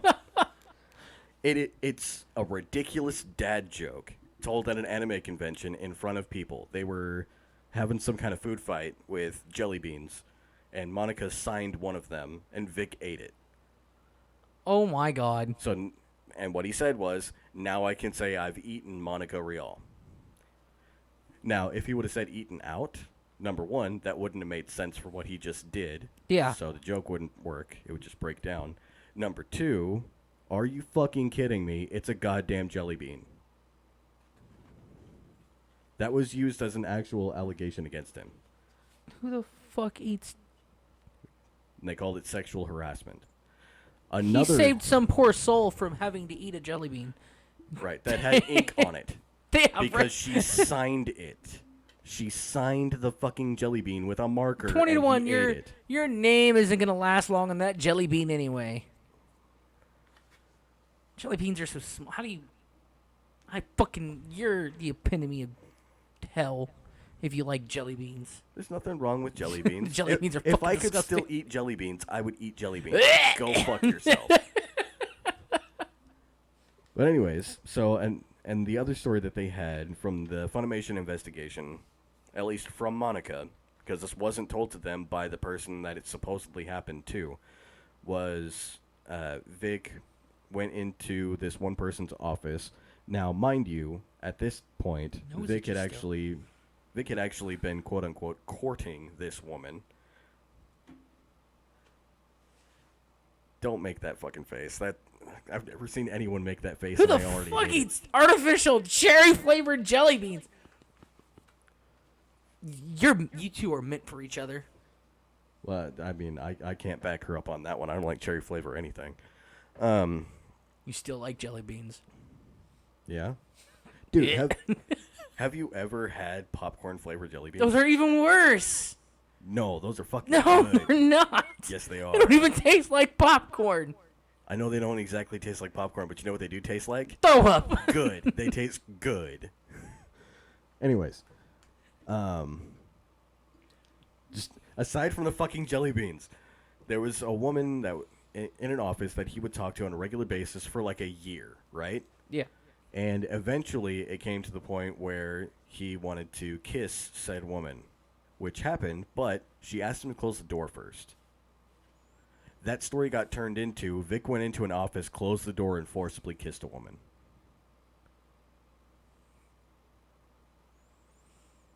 So you already see where this is Yeah. going. Now, there are random people on the internet who told stories about Vic That are now, because that he's are a being celebrity. held as fact. That's stupid. You know where this information comes from? A website called PrettyUglyLittleLiars.com. And a good portion of these, they're not labeled as anonymous. They're labeled as identity unconfirmed. Like, we can't confirm that these are actual real people. Not anonymous stories. May not even be real. I think the whole title of that website should say it all. It really should, you think? I mean, has anybody actually seen the show Pretty Little Liars? I mean, come on. I haven't. I was I know forced my to. wife has. I know nothing about it. But that's neither here nor there. So it spiraled out of control from there. He was canceled from conventions. He lost his job at Funimation, and he was up for a directing role. Dude was about to get promoted, be an actual salaried employee. Come to find out, everyone he thought was a friend in that building fucking hates him. Damn. I mean, can you imagine that? Oh, no, I You've could. built up a business relationship and in your mind, a friendship over 20 years with this big group of people. Come to find out, none of them had your back. None of them even liked you from the start. Right. Jesus. Yes, I am very fucking biased in this, and this is just the tip of the fucking iceberg. There was other people who came forward too. One of them was actually two people. It was a set of twins. They would kind of hop from convention to convention and follow around popular men. We know this because after we find out that they had prior dealings with Vic, which nothing actually happened. And by the way, all of them were adults at the time something could have happened, so anyone who says he's a pedophile can fuck off right now. I don't want to talk to you. After all this came out, you find out that they were actually following around another person whose name just escaped my mind. Daryl from Walking Dead was going to be the main character of Silent Hills, ended up being the main character of Death Stranding. Fuck, why I can't, can I not remember? right, I can't remember his real name. But they were following him around at Walking Dead conventions and other like sci-fi or anime nerd stuff. I actually remember hearing about that. Yeah, the Yost twins. as Yes. memory serves. It's a thing they do. They follow around these men, and I guess they get off on getting their hopes up or whatever. Because they'll just hang around them any chance they get. And they're even willing to go into the hotel rooms of these men. And then just, I guess, blue ball them or whatever. It's not really important. But isn't Norman Reedus married? Norman Reedus, yeah. Pretty sure he is. Well, see, that's the thing with Vic, too. At the time, he was engaged. So, yes, he cheated on the woman who was about to be his spouse. Is that a terrible thing? Yes. Did he break any laws? Fuck no. But my thing with Norman Reedus, though, he's got, like, him and his wife are almost like Ryan Reynolds relationship status. I don't know. I don't follow him. So, I know nothing about his personal life. But the point is, they do this to multiple people. It's not just Vic. Yeah. So similar stories were coming out for quite a while.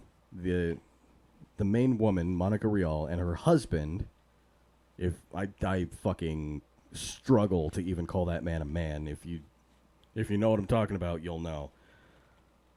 Him and her, they contacted conventions, specifically Kamehacon, and got him canceled from that list. Now, this was a few years ago at this point. He had to renegotiate that contract along with extra things that he had to do in order to be able to be allowed to go to that convention. That is a contract canceled because someone else interfered with it, which is legally something called tortious interference. That is an actual crime. Yeah. So what he tried to do was sue for defamation because they were obviously ruining his career. This is not just something that organically happened. Right. This was baseless rumors that have been on the internet for maybe about 10 years, but he's hardly the only person to have those. People are just dumb. And they My brain hurts. they ascribe these things to a guy who makes kids shows, and because he, I don't know, hugs fans when they ask for it, because that's the only time he hugs people is when they fucking ask for it. It's on video. It's in photos. There's thousands of people around every goddamn time. He cannot do this privately. Like, he's basically labeled as the most devious and, I guess, evil genius of all sexual predators in the history of existence. Being able to do all this shit that people say he did around this many people and still have a career. If that actually happened, we would know and we would have definitive proof. I'm speechless and dumbfounded at this point. Not even gonna lie. Well, so they went through the lawsuit, and they tried to hit back with what's called an anti-slap motion. A slap suit is a strategic lawsuit against public participation. It's put in place so that public figures can't just use the legal system to silence people who say bad things about them. Right. Which is a good thing. You want to protect the First Amendment. So anti-slap is how you remedy that. It's anti-strategic lawsuit against public participation. Right. They effectively struck down Vic's defamation suit, and he filed an appeal. That appeal was held in limbo for like 2 years. And I guess in August, it was silently dismissed. I could go on for hours just talking about that lawsuit. That's why I'm glossing over it. Fair. But oh my fucking god. The dude cannot work publicly in the anime sphere anymore. Like, he's working with... What was it? There was some anime convention. It might be Anime Matsuri. Him and them are working together to make a new dubbing studio. And there are already projects lined up in Japan that specifically want to work with him. So, if I'm right... Okay, so...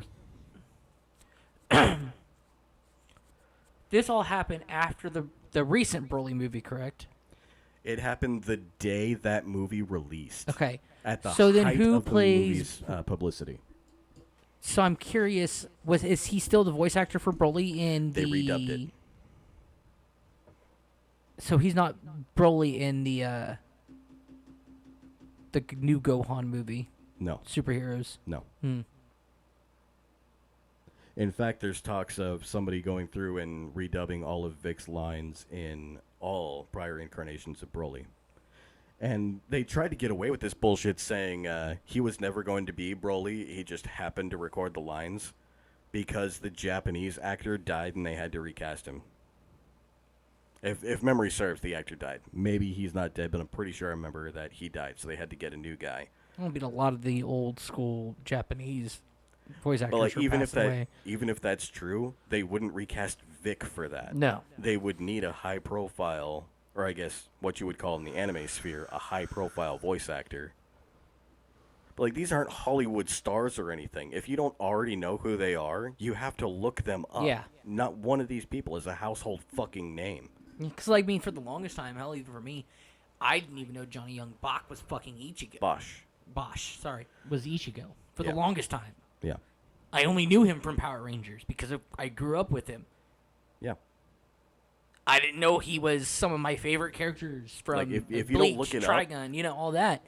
So, yeah, there's a If you lot don't of look it actors I up still or don't- learn yeah. it from somebody who already knows, you're not You're never learning gonna this know. shit because it's not there on TV. It's not there in the movies. It's just it's a person doing a voice, and voice is so detached from people, especially when you're someone like Vic Mignogna, the voice of Edward Elric. That's his normal voice most of the time.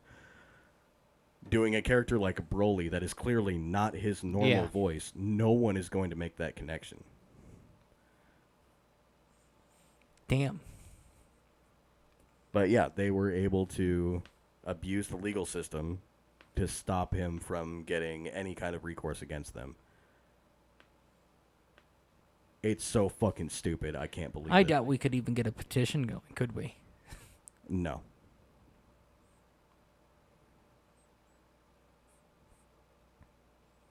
But every aspect of that was dog shit from the start.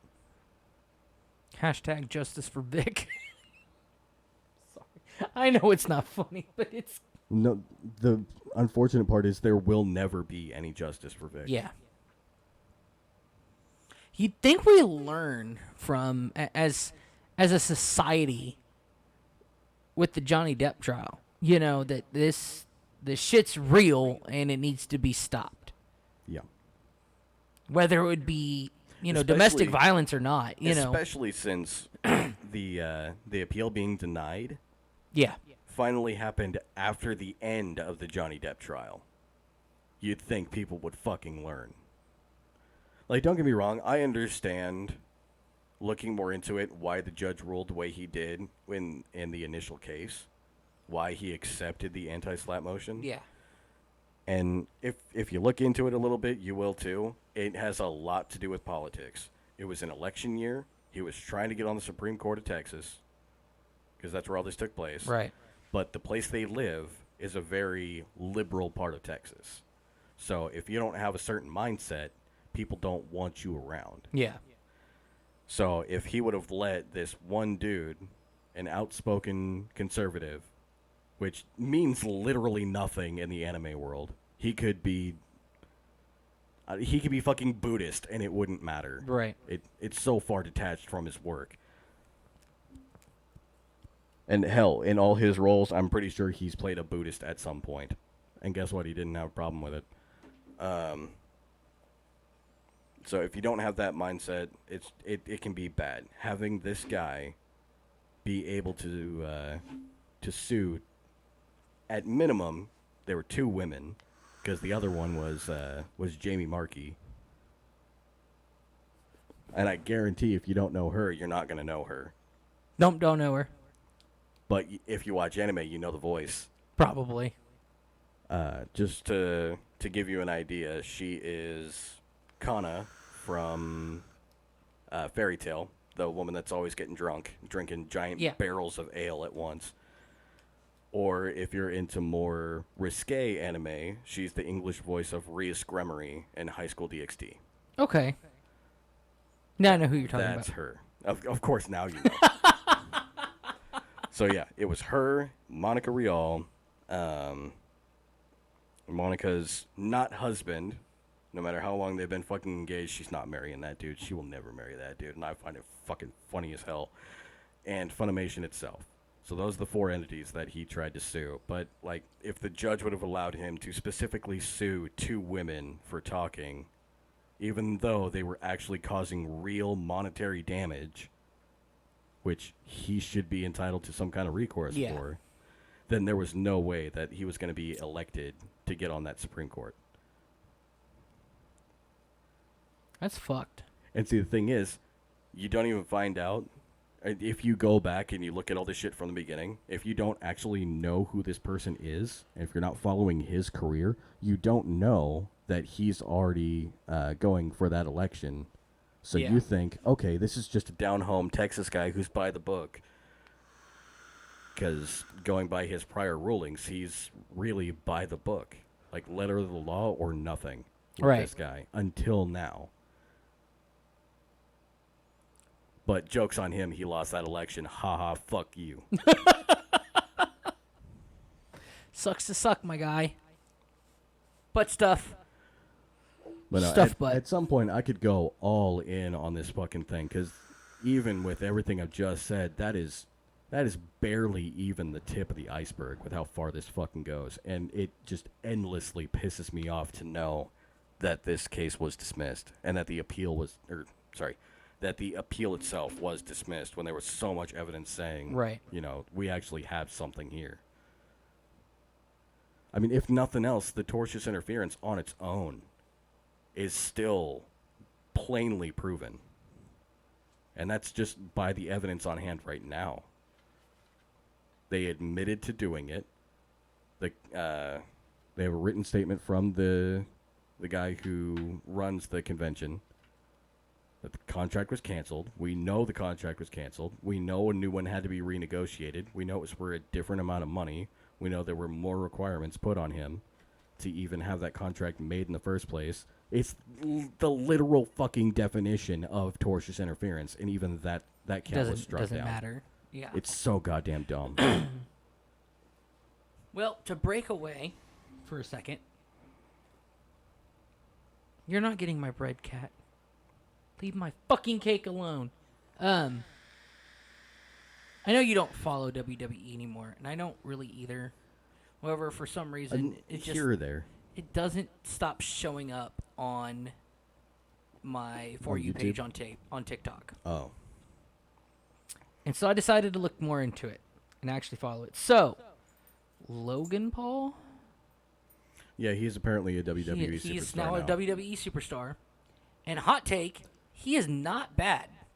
I don't know. I've not watched any of his stuff, but I will say that's the smartest move he could have made after that boxing thing. Yeah. Well, I mean, he even admits, I fought one time and lost. And he admits, I guess after the... But didn't he fight Mayweather? Yeah. Yeah, of course you were going to fucking lose. Well, according to the cards, it was a tie, but when it comes to boxing, the cards don't really matter. That's all when it comes to the people, when it comes to boxing, on who won, who lost. I mean, that's by... Unless it was a knockout. It's all the technical aspect of Yeah. it, but on the physical side, he lost. Yeah. It's that simple. So, Triple H reached out to him. Reached out to Logan. Well, Paul is an asshole, but he's really fucking smart when it comes to business. Oh, yeah. But, yeah, so Triple H reached out to him and got him a contract signed, which, by the way, I'm loving the way WWE is going with 10 pennies from Dunkin' Donuts. Thank you, buddy, for the video. Wait, holy fuck. Did we R.I.P. miss Cheer something? 10.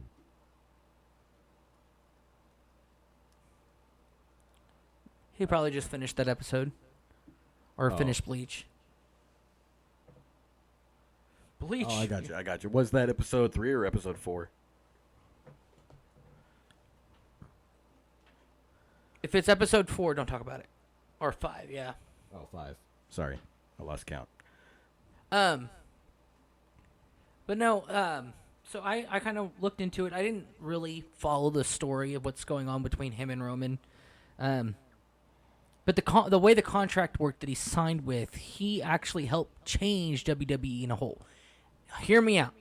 Hard thing to do for just one wrestler, because we've seen it in the past where unless you're retiring or retired, you are not able to do shit.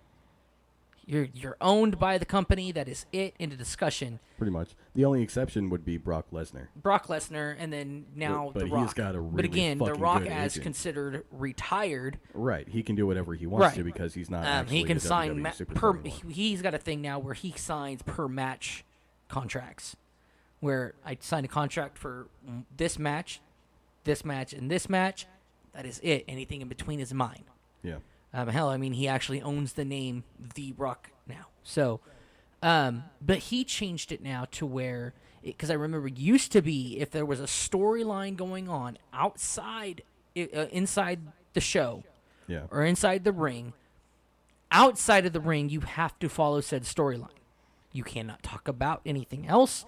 You can't act like anything else. This is who you are that's until not you're. necessarily true. Well, it's been pretty much like that for quite some time. No, hold on. It was like that like decades ago, and they tried to hold on to that as long as they could, but they let it go around the Attitude Era. Fair.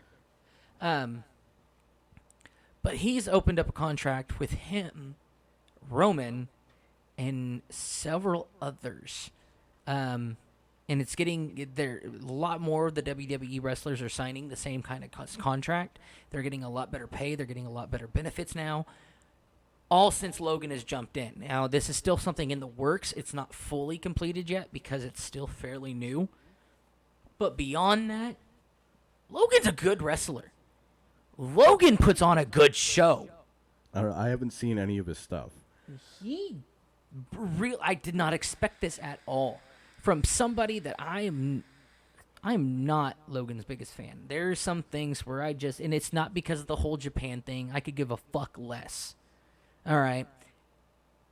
I just don't. I mean, it like, was still in bad taste. Right. I just don't like the guy on a personal level. It's just I don't think I could be friends with him.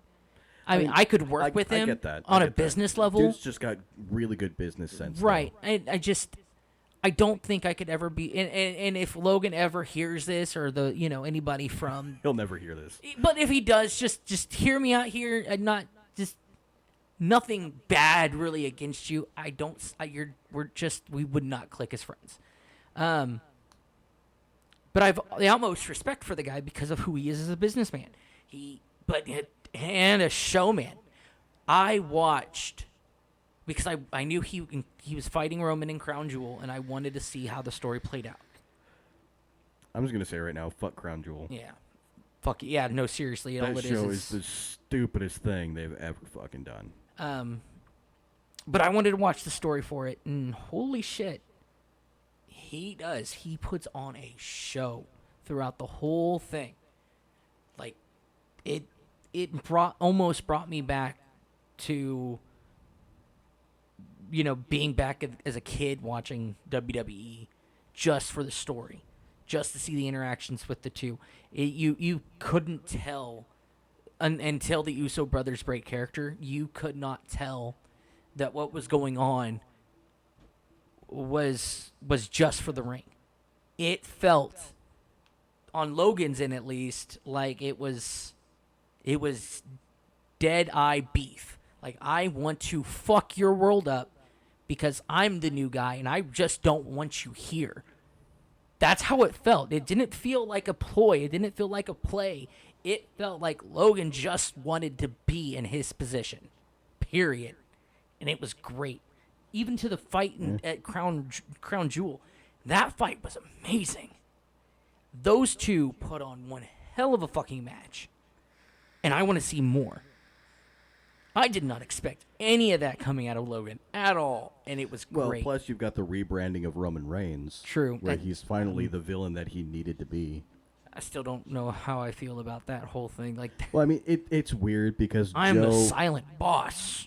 Well, no, it's not really like me. that. But, I mean, Joe is such a wholesome, genuine person in real life. Yeah. That you don't think he would make a convincing villain, but he's not that good as a babyface. True. So, like, a heel turn for him was inevitable. The company didn't want it because they needed someone new to replace John Cena. They didn't have anybody of his status, so they tried to manufacture one using this guy. Right. That's not his fault. That's the company's fault. And his, basically his redemption arc, when his leukemia came back, kind of helped him. It pushed him on the path where he needed to be, where people actually gave a shit about Duncan. People gave a shit about him.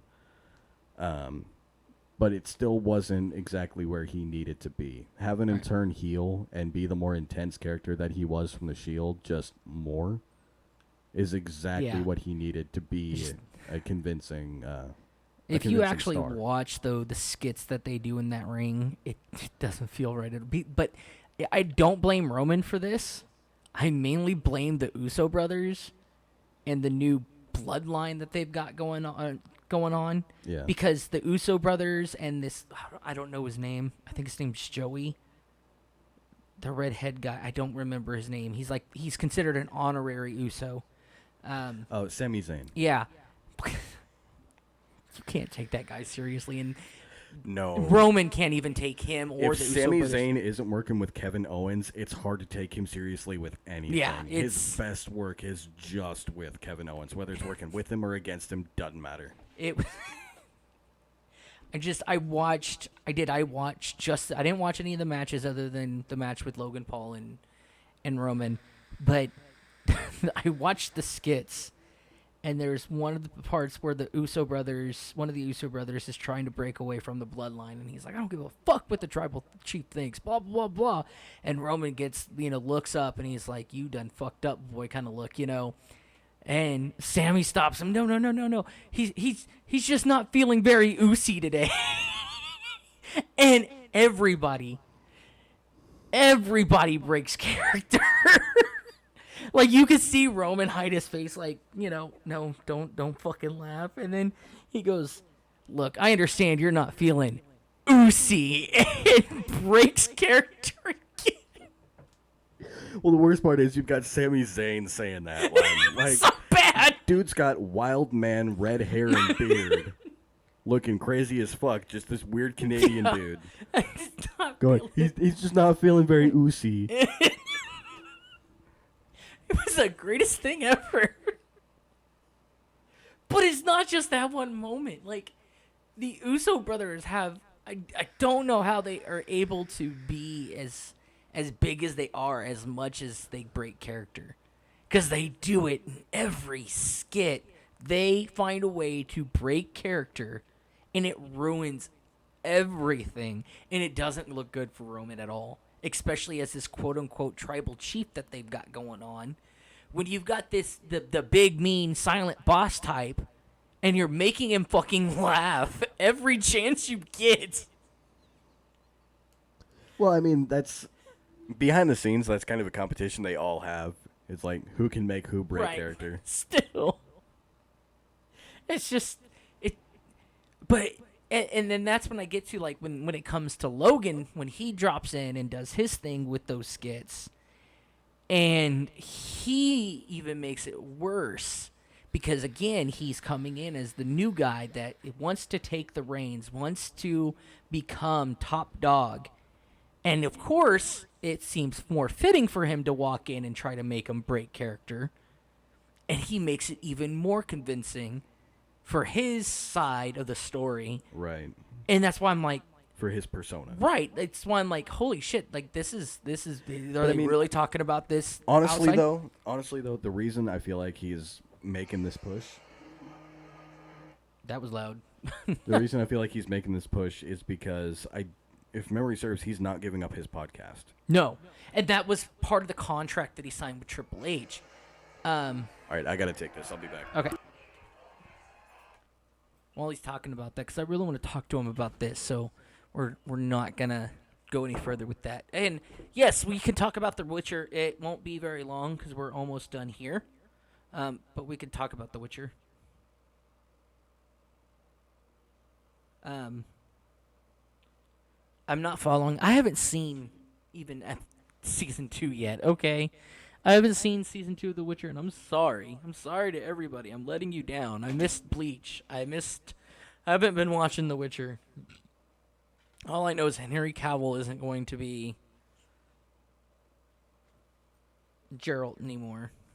Ow, bitch. Do you want me to love you or not?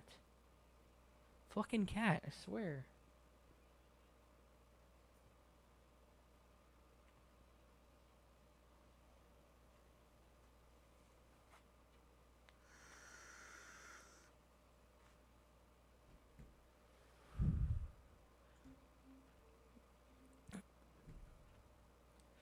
Oh, we're coming down to the final hours.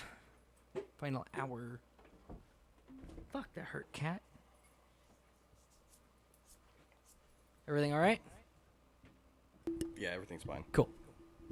We're good. But no, as I was saying, anyway, that was part of the whole contract that he made with Triple H, is that he gets exclusivity to interviews with WWE superstars. Most of the interviews here in the past few weeks, at first I thought it was just because he was mainlining most of the show as the new guy coming in as the big superstar, blah, blah, blah, blah, blah. And I figured, okay, I can tell you why they did that. I honestly don't know. I just know that it happened, that Okay, it's an actual part of his contract. So part of what's going on is AEW. Now, that's a lot of veteran superstars coming together, doing their own brand. Right. And it's all online.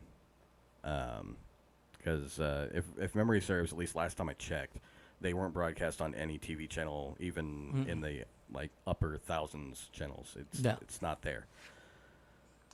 So what they decided to do, which it made sense at the time, then it ended up really shitty, was just they made their own brand. It was outside of Vince's control. It was outside of anyone else's control. It was all made by superstars for the superstars. Yeah.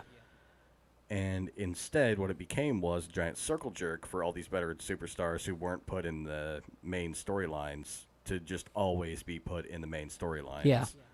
Which didn't go over very well. Well, one of those people is Chris Jericho. He left WWE for AEW. He has a podcast where he regularly interviews superstars from all brands. Yes.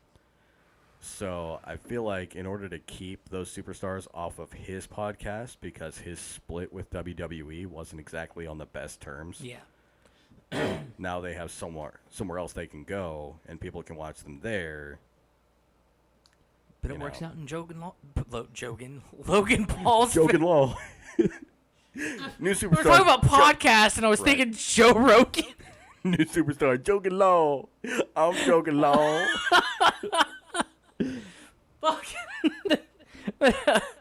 But Good thing I'm a comedy superstar. I'm gonna make it law because I'm Jogan Law.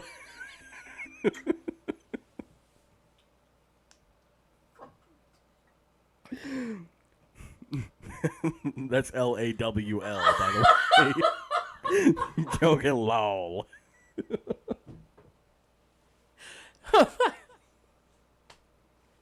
Your honorary judge, Jogan Law. This ain't normal law. This is Jogan Law. It works. It works out in Logan Paul's favor. Because, I mean, he already has one of the top podcasts in the nation. Yeah. And now you've got this exclusive content coming out on your podcast. Yep. That So- WWE is going to make royalties on. Exactly. But not much. Not much at all. Which is completely... It doesn't matter. It's another source of income for him. Because up to that point, WWE was hemorrhaging money. Yeah. They don't talk about it. Nobody talks about it really. But the monetary side of WWE post-COVID was not good. Just the state of things. With people leaving the company, with decisions that were being made behind the scenes, with the push for the WWE network, all that shit, people didn't like it. Well, and even the people, even when they were doing the show online and having virtual audience, I mean, that doesn't help you at all because, yeah, granted, you might be selling tickets, but some of those people are probably screen sharing the matches from their computer at home. Right. And you're losing a shit ton of money that way. So it really didn't matter. Well, I mean, this is the problem with fucking politics and entertainment. Because the whole social distancing thing didn't work and didn't matter when it came to COVID. I'm sorry, Twitch, but that's due to information coming from the World Health Organization. You can't strike us down. Go fuck yourself. I can say it. You know, we kept our kids away from everything that matter. had to do with COVID. Because also, yeah, granted, I'm not one of those COVID fiends. However, I've got a little girl that, a common cold could put her in the hospital. So I can only imagine what something like COVID-19 could do to her. Yeah. And guess what? We still ended up getting COVID. It took till now. I'm surprised we've been able to avoid it this long, but it took until now until somebody in the house finally got COVID. Yeah. So, I mean, as much as we did. Like, I'm not saying that the virus wasn't serious for some people in certain cases. I'm just saying that this whole social distancing thing didn't matter. I still went to work every day and didn't get sick. So even if people needed to wear masks, they could have put people in that fucking arena. They didn't have to go to the performance center to record all their shit, which was all edited and watered down at that point anyway. But they still had those crowd interaction moments, which made even less fucking sense because nobody was there. Yeah. It's like, what are you doing? Who's running this shit? Triple H. If shit doesn't work because the crowd isn't there, you change it to where the crowd's not there. You know how I know this? They do matches where they don't have a crowd. Yeah. And it's done differently. Like the match between AJ Styles and The Undertaker. I can't remember exactly what it's called. Maybe it was like a Boneyard match or something like that. It had some ridiculous name. I don't remember. But it was all pre-recorded and edited. It was pretty well done. Don't get me wrong. I liked the way they did it. It was just campy enough to be WWE. Yeah. But it made sense for the characters that they had at the time. And there was none of that waiting for crowd reactions, trying to build shit up. It's just, oh, hey, we're running around this area and we're fighting each other. Right. And that's the way it needed to be. I don't know. I don't know. It's just one of those things for me. I don't care enough. Well, just from a production standpoint, they started losing a lot during that time. I'm not surprised. But like I said, I don't like Logan Paul, but I respect what he's doing as an entertainer now, mostly more than ever. Yeah. I have got, since he joined WWE, I've gained a lot more respect for him as an entertainer. I've never enjoyed his YouTube videos. I've never enjoyed his podcast unless he had somebody that I was into on the podcast, and I would watch an episode or watch clips of it at least on YouTube. Mm-hmm.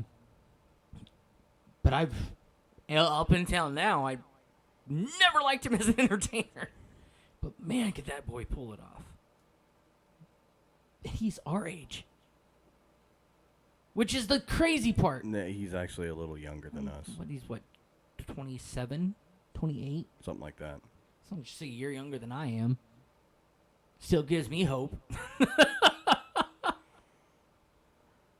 But he also comes from money. True. So, I mean, there's that. Very true. I don't care what anybody else says. That boy was on Disney. All right, he comes from money. I don't know. It's different for some people. But no, it was good, and I enjoyed it. I hope that it gives me hope that maybe Logan can make some changes in WWE. Hopefully for the better. I don't know. Some of the things he said recently on his own podcast have been questionable.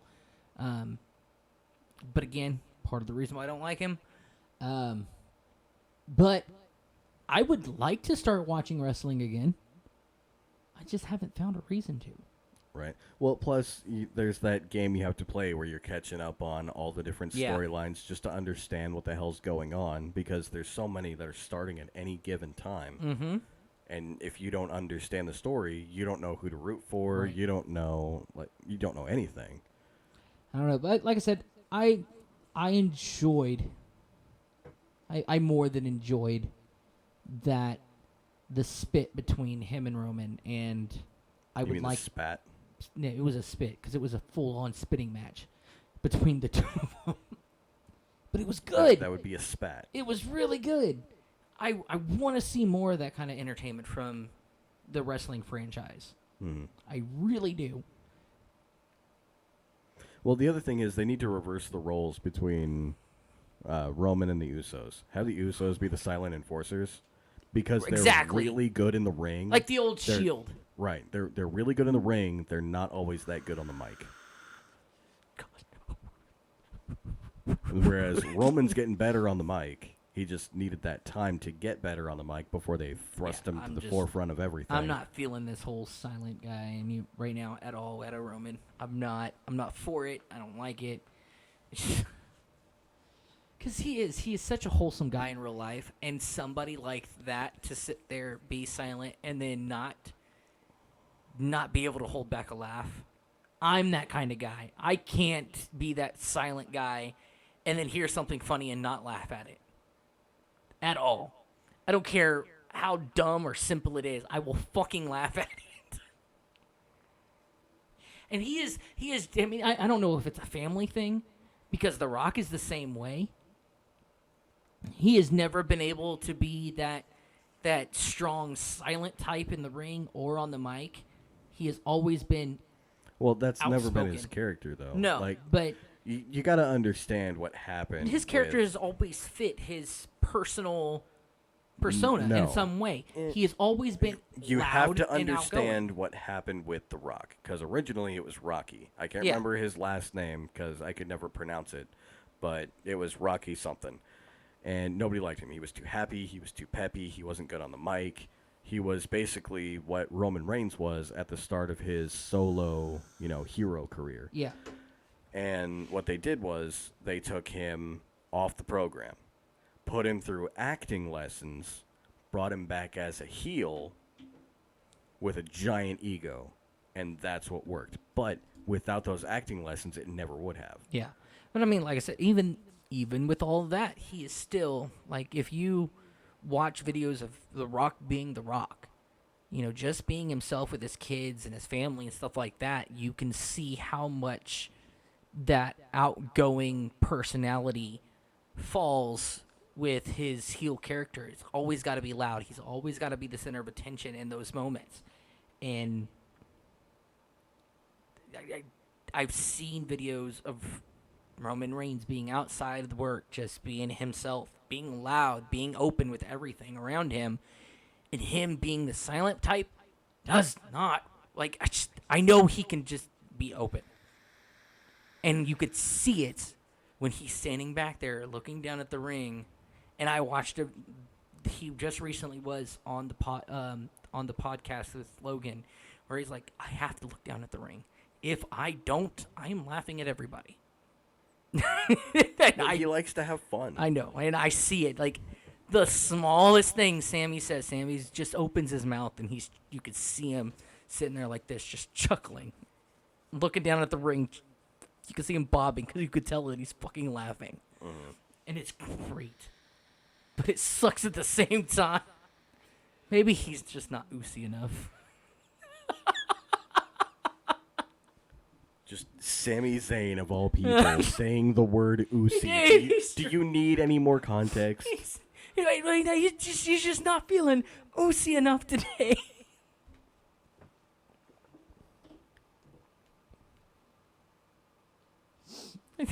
And you know that shit's not necessarily scripted. No. Like, there are certain points that they need scripted for things like WrestleMania promos. But aside from that, it's all ad-lib. It's all, we need you to have this kind of interaction. Maybe we need you to say a certain few words because we're building up to a pay-per-view at some point. But aside from that, it's kind of ridiculous, the things that they'll come up with. And they do it on the fly, which makes it that much more impressive in a certain sense. Because, with how many promos they have to shoot all the goddamn time. Oh, fucking ad. And Sami Zayn is next level when it comes to shooting promos. Like, I don't know if you've seen this video. It's fucking hilarious. You've got to here we watch go. that. WWE, if you get mad at me for playing this audio, fuck off. Look, Jay's been going through a lot. He's gone through a lot. He's just not himself right now. That's it, okay? He's just not. Lately, he just hasn't been very oozy.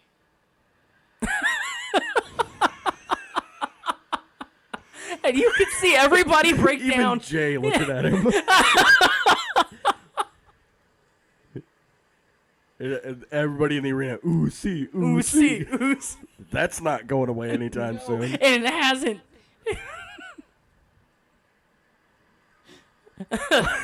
It's like, how do you recover? You don't. Like, it's not like we're doing this promo with The Undertaker, who's had practice with this shit. And then you've got the crowd, of course. Just all that piling on.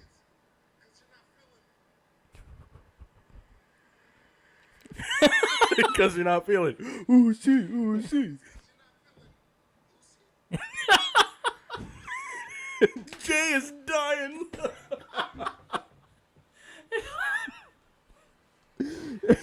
Jimmy in the background. Fucking hell.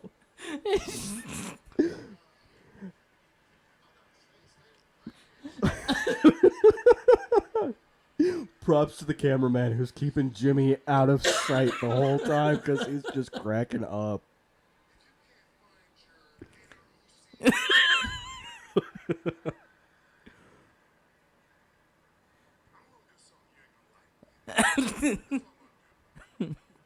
He's gonna punch him right in the oozy.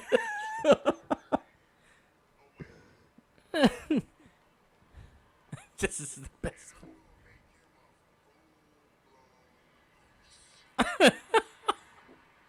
And they zoom into Sammy because He's got that little kid grin. fucking Jay lost his shit.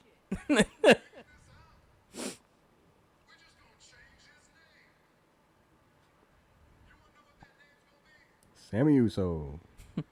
Or Sammy Usi.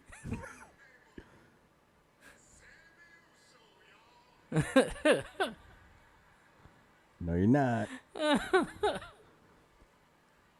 He's really got that 4-year-old grin. Yeah. Jesus. Like I said, Sammy is next level when it comes to promos. It's. Oh man, I lost my shit. And Everyone lost- what the fuck happened to Jimmy? Who did he lose a bet to where he had to grow his hair out that long and dye it red? I have no idea. It's fucking stupid. No idea. Fucking stupid. Best fucking skit ever. My God. Everybody. And then Logan plays it off in like the next episode. I watched another skit. And Logan looks at him like, I hope you're feeling oozy today.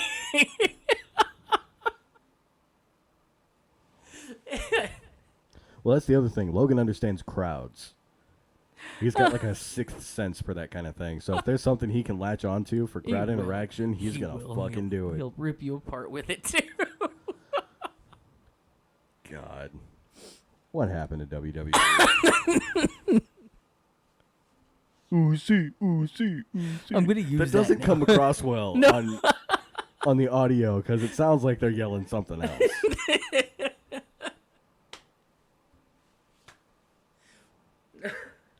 And you know what's funny is they're all going to. Sammy probably is eventually gonna regret that, and we're gonna see when he retires interviews down the line where he's gonna say, "I regret." Just like with Steve Austin, he regrets the whole what movement.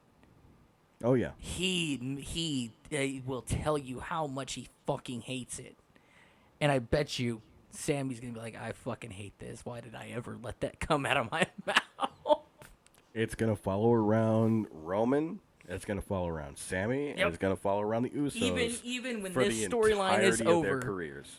when this is over, it's still gonna be a thing. It's like anytime they show up after they retire, too, it'll still be a Mm-hmm. thing. They'll be at conventions. Ooh, see. Ooh, see. It's just like when Steve Austin shows up. It Yeah. doesn't matter how long he's been away. It doesn't matter where they are, what's going on. It could be something that's actually serious. As soon as he's there, if the crowd wasn't like this before, it'll just be after every half a sentence. What? I've seen What? videos with Steve What? Austin walking down the street, and he'll be talking to somebody or talking to the camera, and all you hear in the background is, "Hey, Austin, what?" And he's like, "Shut the fuck up," and walked away. And now, I dream of the day I can meet these guys, and as I'm walking up to them to shake their hand, "Ooh, see, ooh, see, ooh, see." Jesus Christ, no. You're the worst kind of fan. Like, that was the only positive thing to come out of those matches during COVID, was like you didn't have the audience constantly going, what? Right. What? What? What?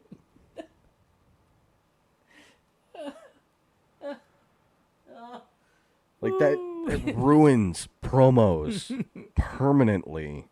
Like you're trying to build dramatic tension. Let's say you've got the Fiend in there, and he's got to break up his sentences a little bit just to drive home that character that he's built.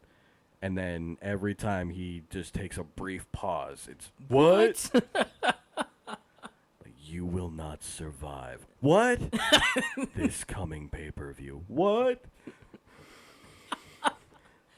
Well, it's Or however the Fiend talks. and I 'cause feel don't so remember. bad for them too because there's nothing you could do about it at all, and it's just part of that life now.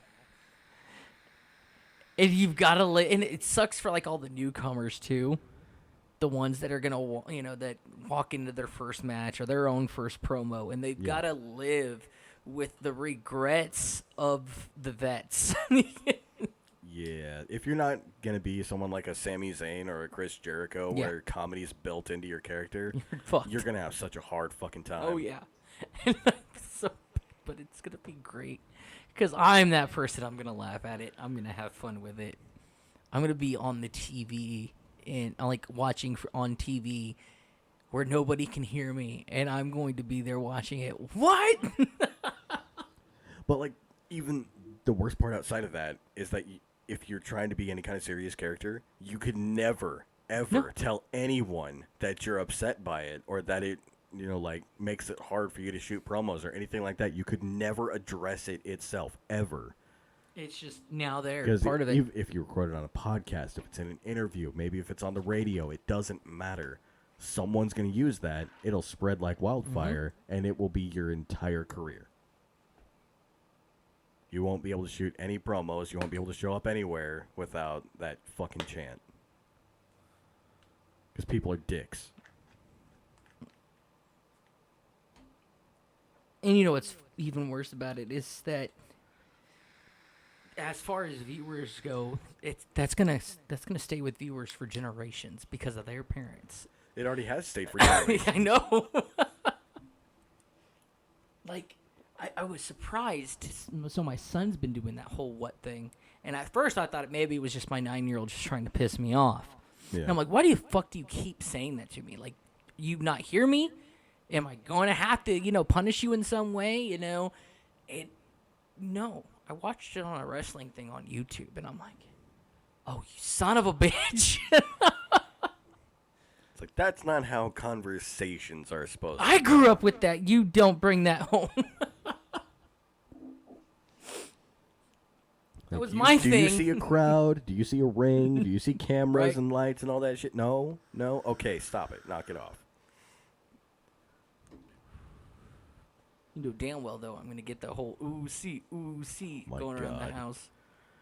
I know you will. Next time you come over and all the kids are home, you're going to walk in, ooh, see, ooh, see, ooh, see. Jesus. Everything is cancer. Everything like makes me wanna die. I've got my sons going around the house. There's a clip for you. If you spell applesauce with a B, you could call it Bapplesauce. What? What What the fuck is that? I watched it on a TikTok, and I wanted to annoy Julie, and so I started singing it, and then the kids got into it, and now, so Caden has been home for the past week because he got COVID, and he's been cooped up in his room, being isolated from everybody, and we can hear him in the room. If you spell applesauce with an A, you can call it Bapplesauce. You mean with a B? Or yeah. And then he'll go, if you spell banana with an A, you can call it Onana. Jesus. I'll say it again. Everything is cancer. Everything makes me wanna die. That'll be my new theme song. I like that. Everything is cancer. Put bleach in my eyes. My God.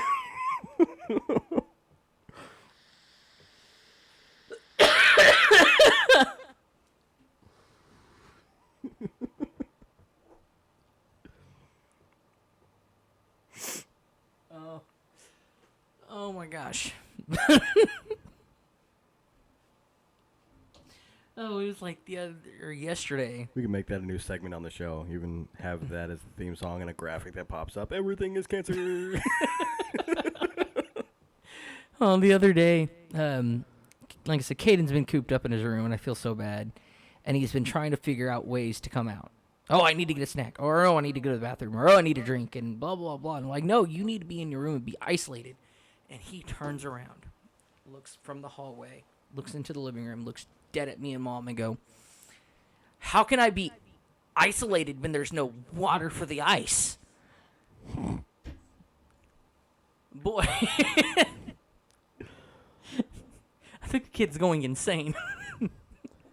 I mean, from his standpoint, he makes a good point. Yeah.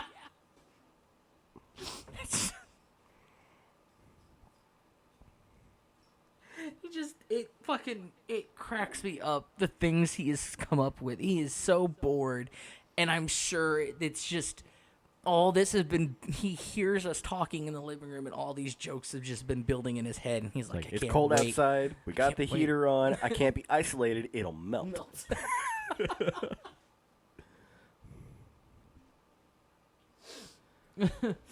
And I feel really bad for him. So he's got this new girlfriend. And yes, I'm going to say girlfriend. He's 9, but it's this girl that he really, really likes. And he will admit that he's got emotional feelings for this girl. And I know that the girl has emotional feelings for him. They're having a really nice relationship. And all he wants to do is go to school so he can see his girlfriend. Now, again, he's 9, so when you tell him, you ready to go see your girlfriend? She's not my girlfriend! Stop it! Yeah, my son was the same way. He doesn't fight it anymore. But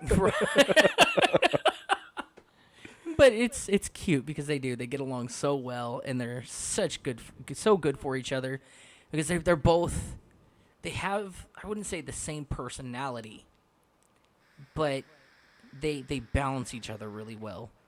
Because she's got some issues, that she deals with mentally and stuff like that as well, and he's got his issues that he deals with on a daily basis, and so when they get together, it's like if you were to cross your finger or interlock your fingers with those two. Really, it is because just their personalities don't I wouldn't say they mix because they are so much alike. But it's not so much where they piss each other off. However, I do feel like she takes advantage of him because she's the only child at home, and so when she's over here, it's always all the other little kids want to poke in on him and bother him. Caden's got a friend over, let's bug the hell out of him, and Right. she's always telling, get out, and they don't have to. Those are their rooms too, and she'll look at Caden. Caden, tell your brother and sister to get out of the room so we can have some time. I'm here for you. Get them out. You hear Caden, get out of the room.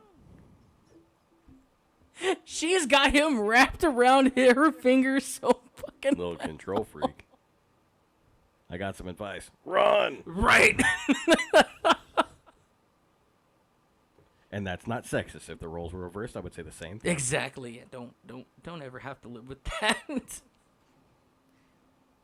We're married. We joke about that all the time. To other people. Yeah.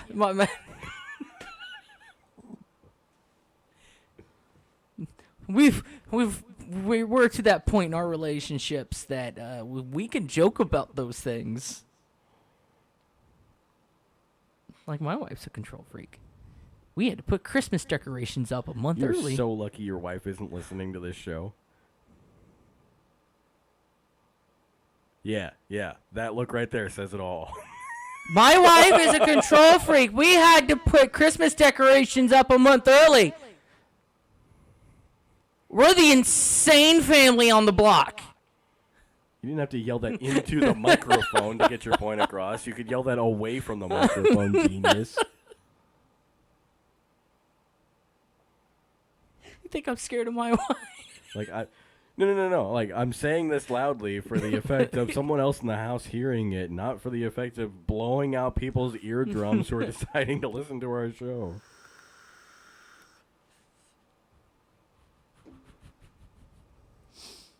Oh, shit. I think it's about that time. Yep, it is.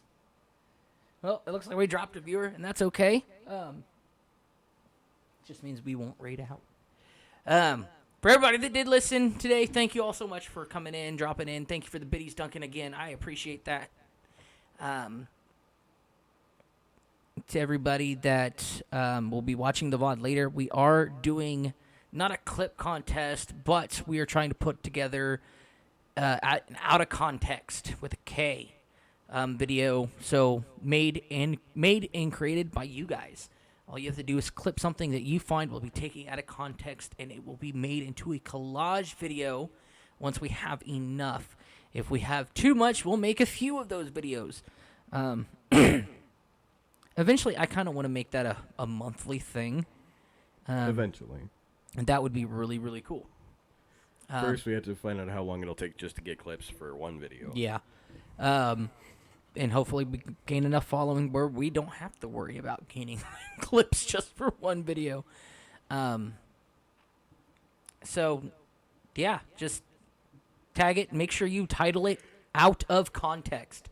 That way we can grab it. You can grab it. You can clip anything from the podcast to our daily streams on both this channel and the casual gaming Twitch channel as well. Yep. And we will all put it together. I think it'll be fun. It'll be great. Don't forget to follow us on social media, on Discord, where we're most active, as well as our merch. Link everywhere. Also, if you want to contribute to the channel but do not want to sub, that's okay too. Don't forget that donation in the About page. Just click on there and it'll be able to support us directly. And then you can choose the amount instead of using Twitch's standard subscription rate. And then metaphysical. Your euphorical focus. What? Words are hard. It's the end of the day for me. Is sponsoring us as always. Go get your fix. They are Use amazing. promo code METATHEKIDPLAYS, all capital letters, no spaces, for 10% off your order. Can you say that any faster? Use promo code METATHEKIDPLAYS with all capital letters, no spaces, for 10% off your order. So almost. Only 2 pauses that time. But we'll be back next week at the same time, 1 p.m. Central Standard Time on Monday. Don't forget to join us. Hopefully we'll have more gaming news by then. I will remember to watch Bleach so I can participate in that conversation. But until next time, thank you, everybody. We love you. We should go ahead and raid Patty anyway. You think so? Yeah. Okay. We'll raid Patty. Show our support. Like, I have no idea how many people are in the chat, but it should still be a thing. Oh my god, fucking Amaranth is always right on the fucking front page. Who? Amaranth, the redheaded chick. This? Titties. Oh, I didn't fucking know. So tired of her. Like, if you want to watch Amaranth, that's cool. You can do what you want to do, but I don't. Twitch, stop recommending her to me. That's all I'm asking. What is it? Underscore? Oop, Nope. LL. There you go. there it is. He's being a problema. But for a cause. And don't forget, everything is cancer. Everything makes me wanna die. On that note, goodbye, everybody. Bye.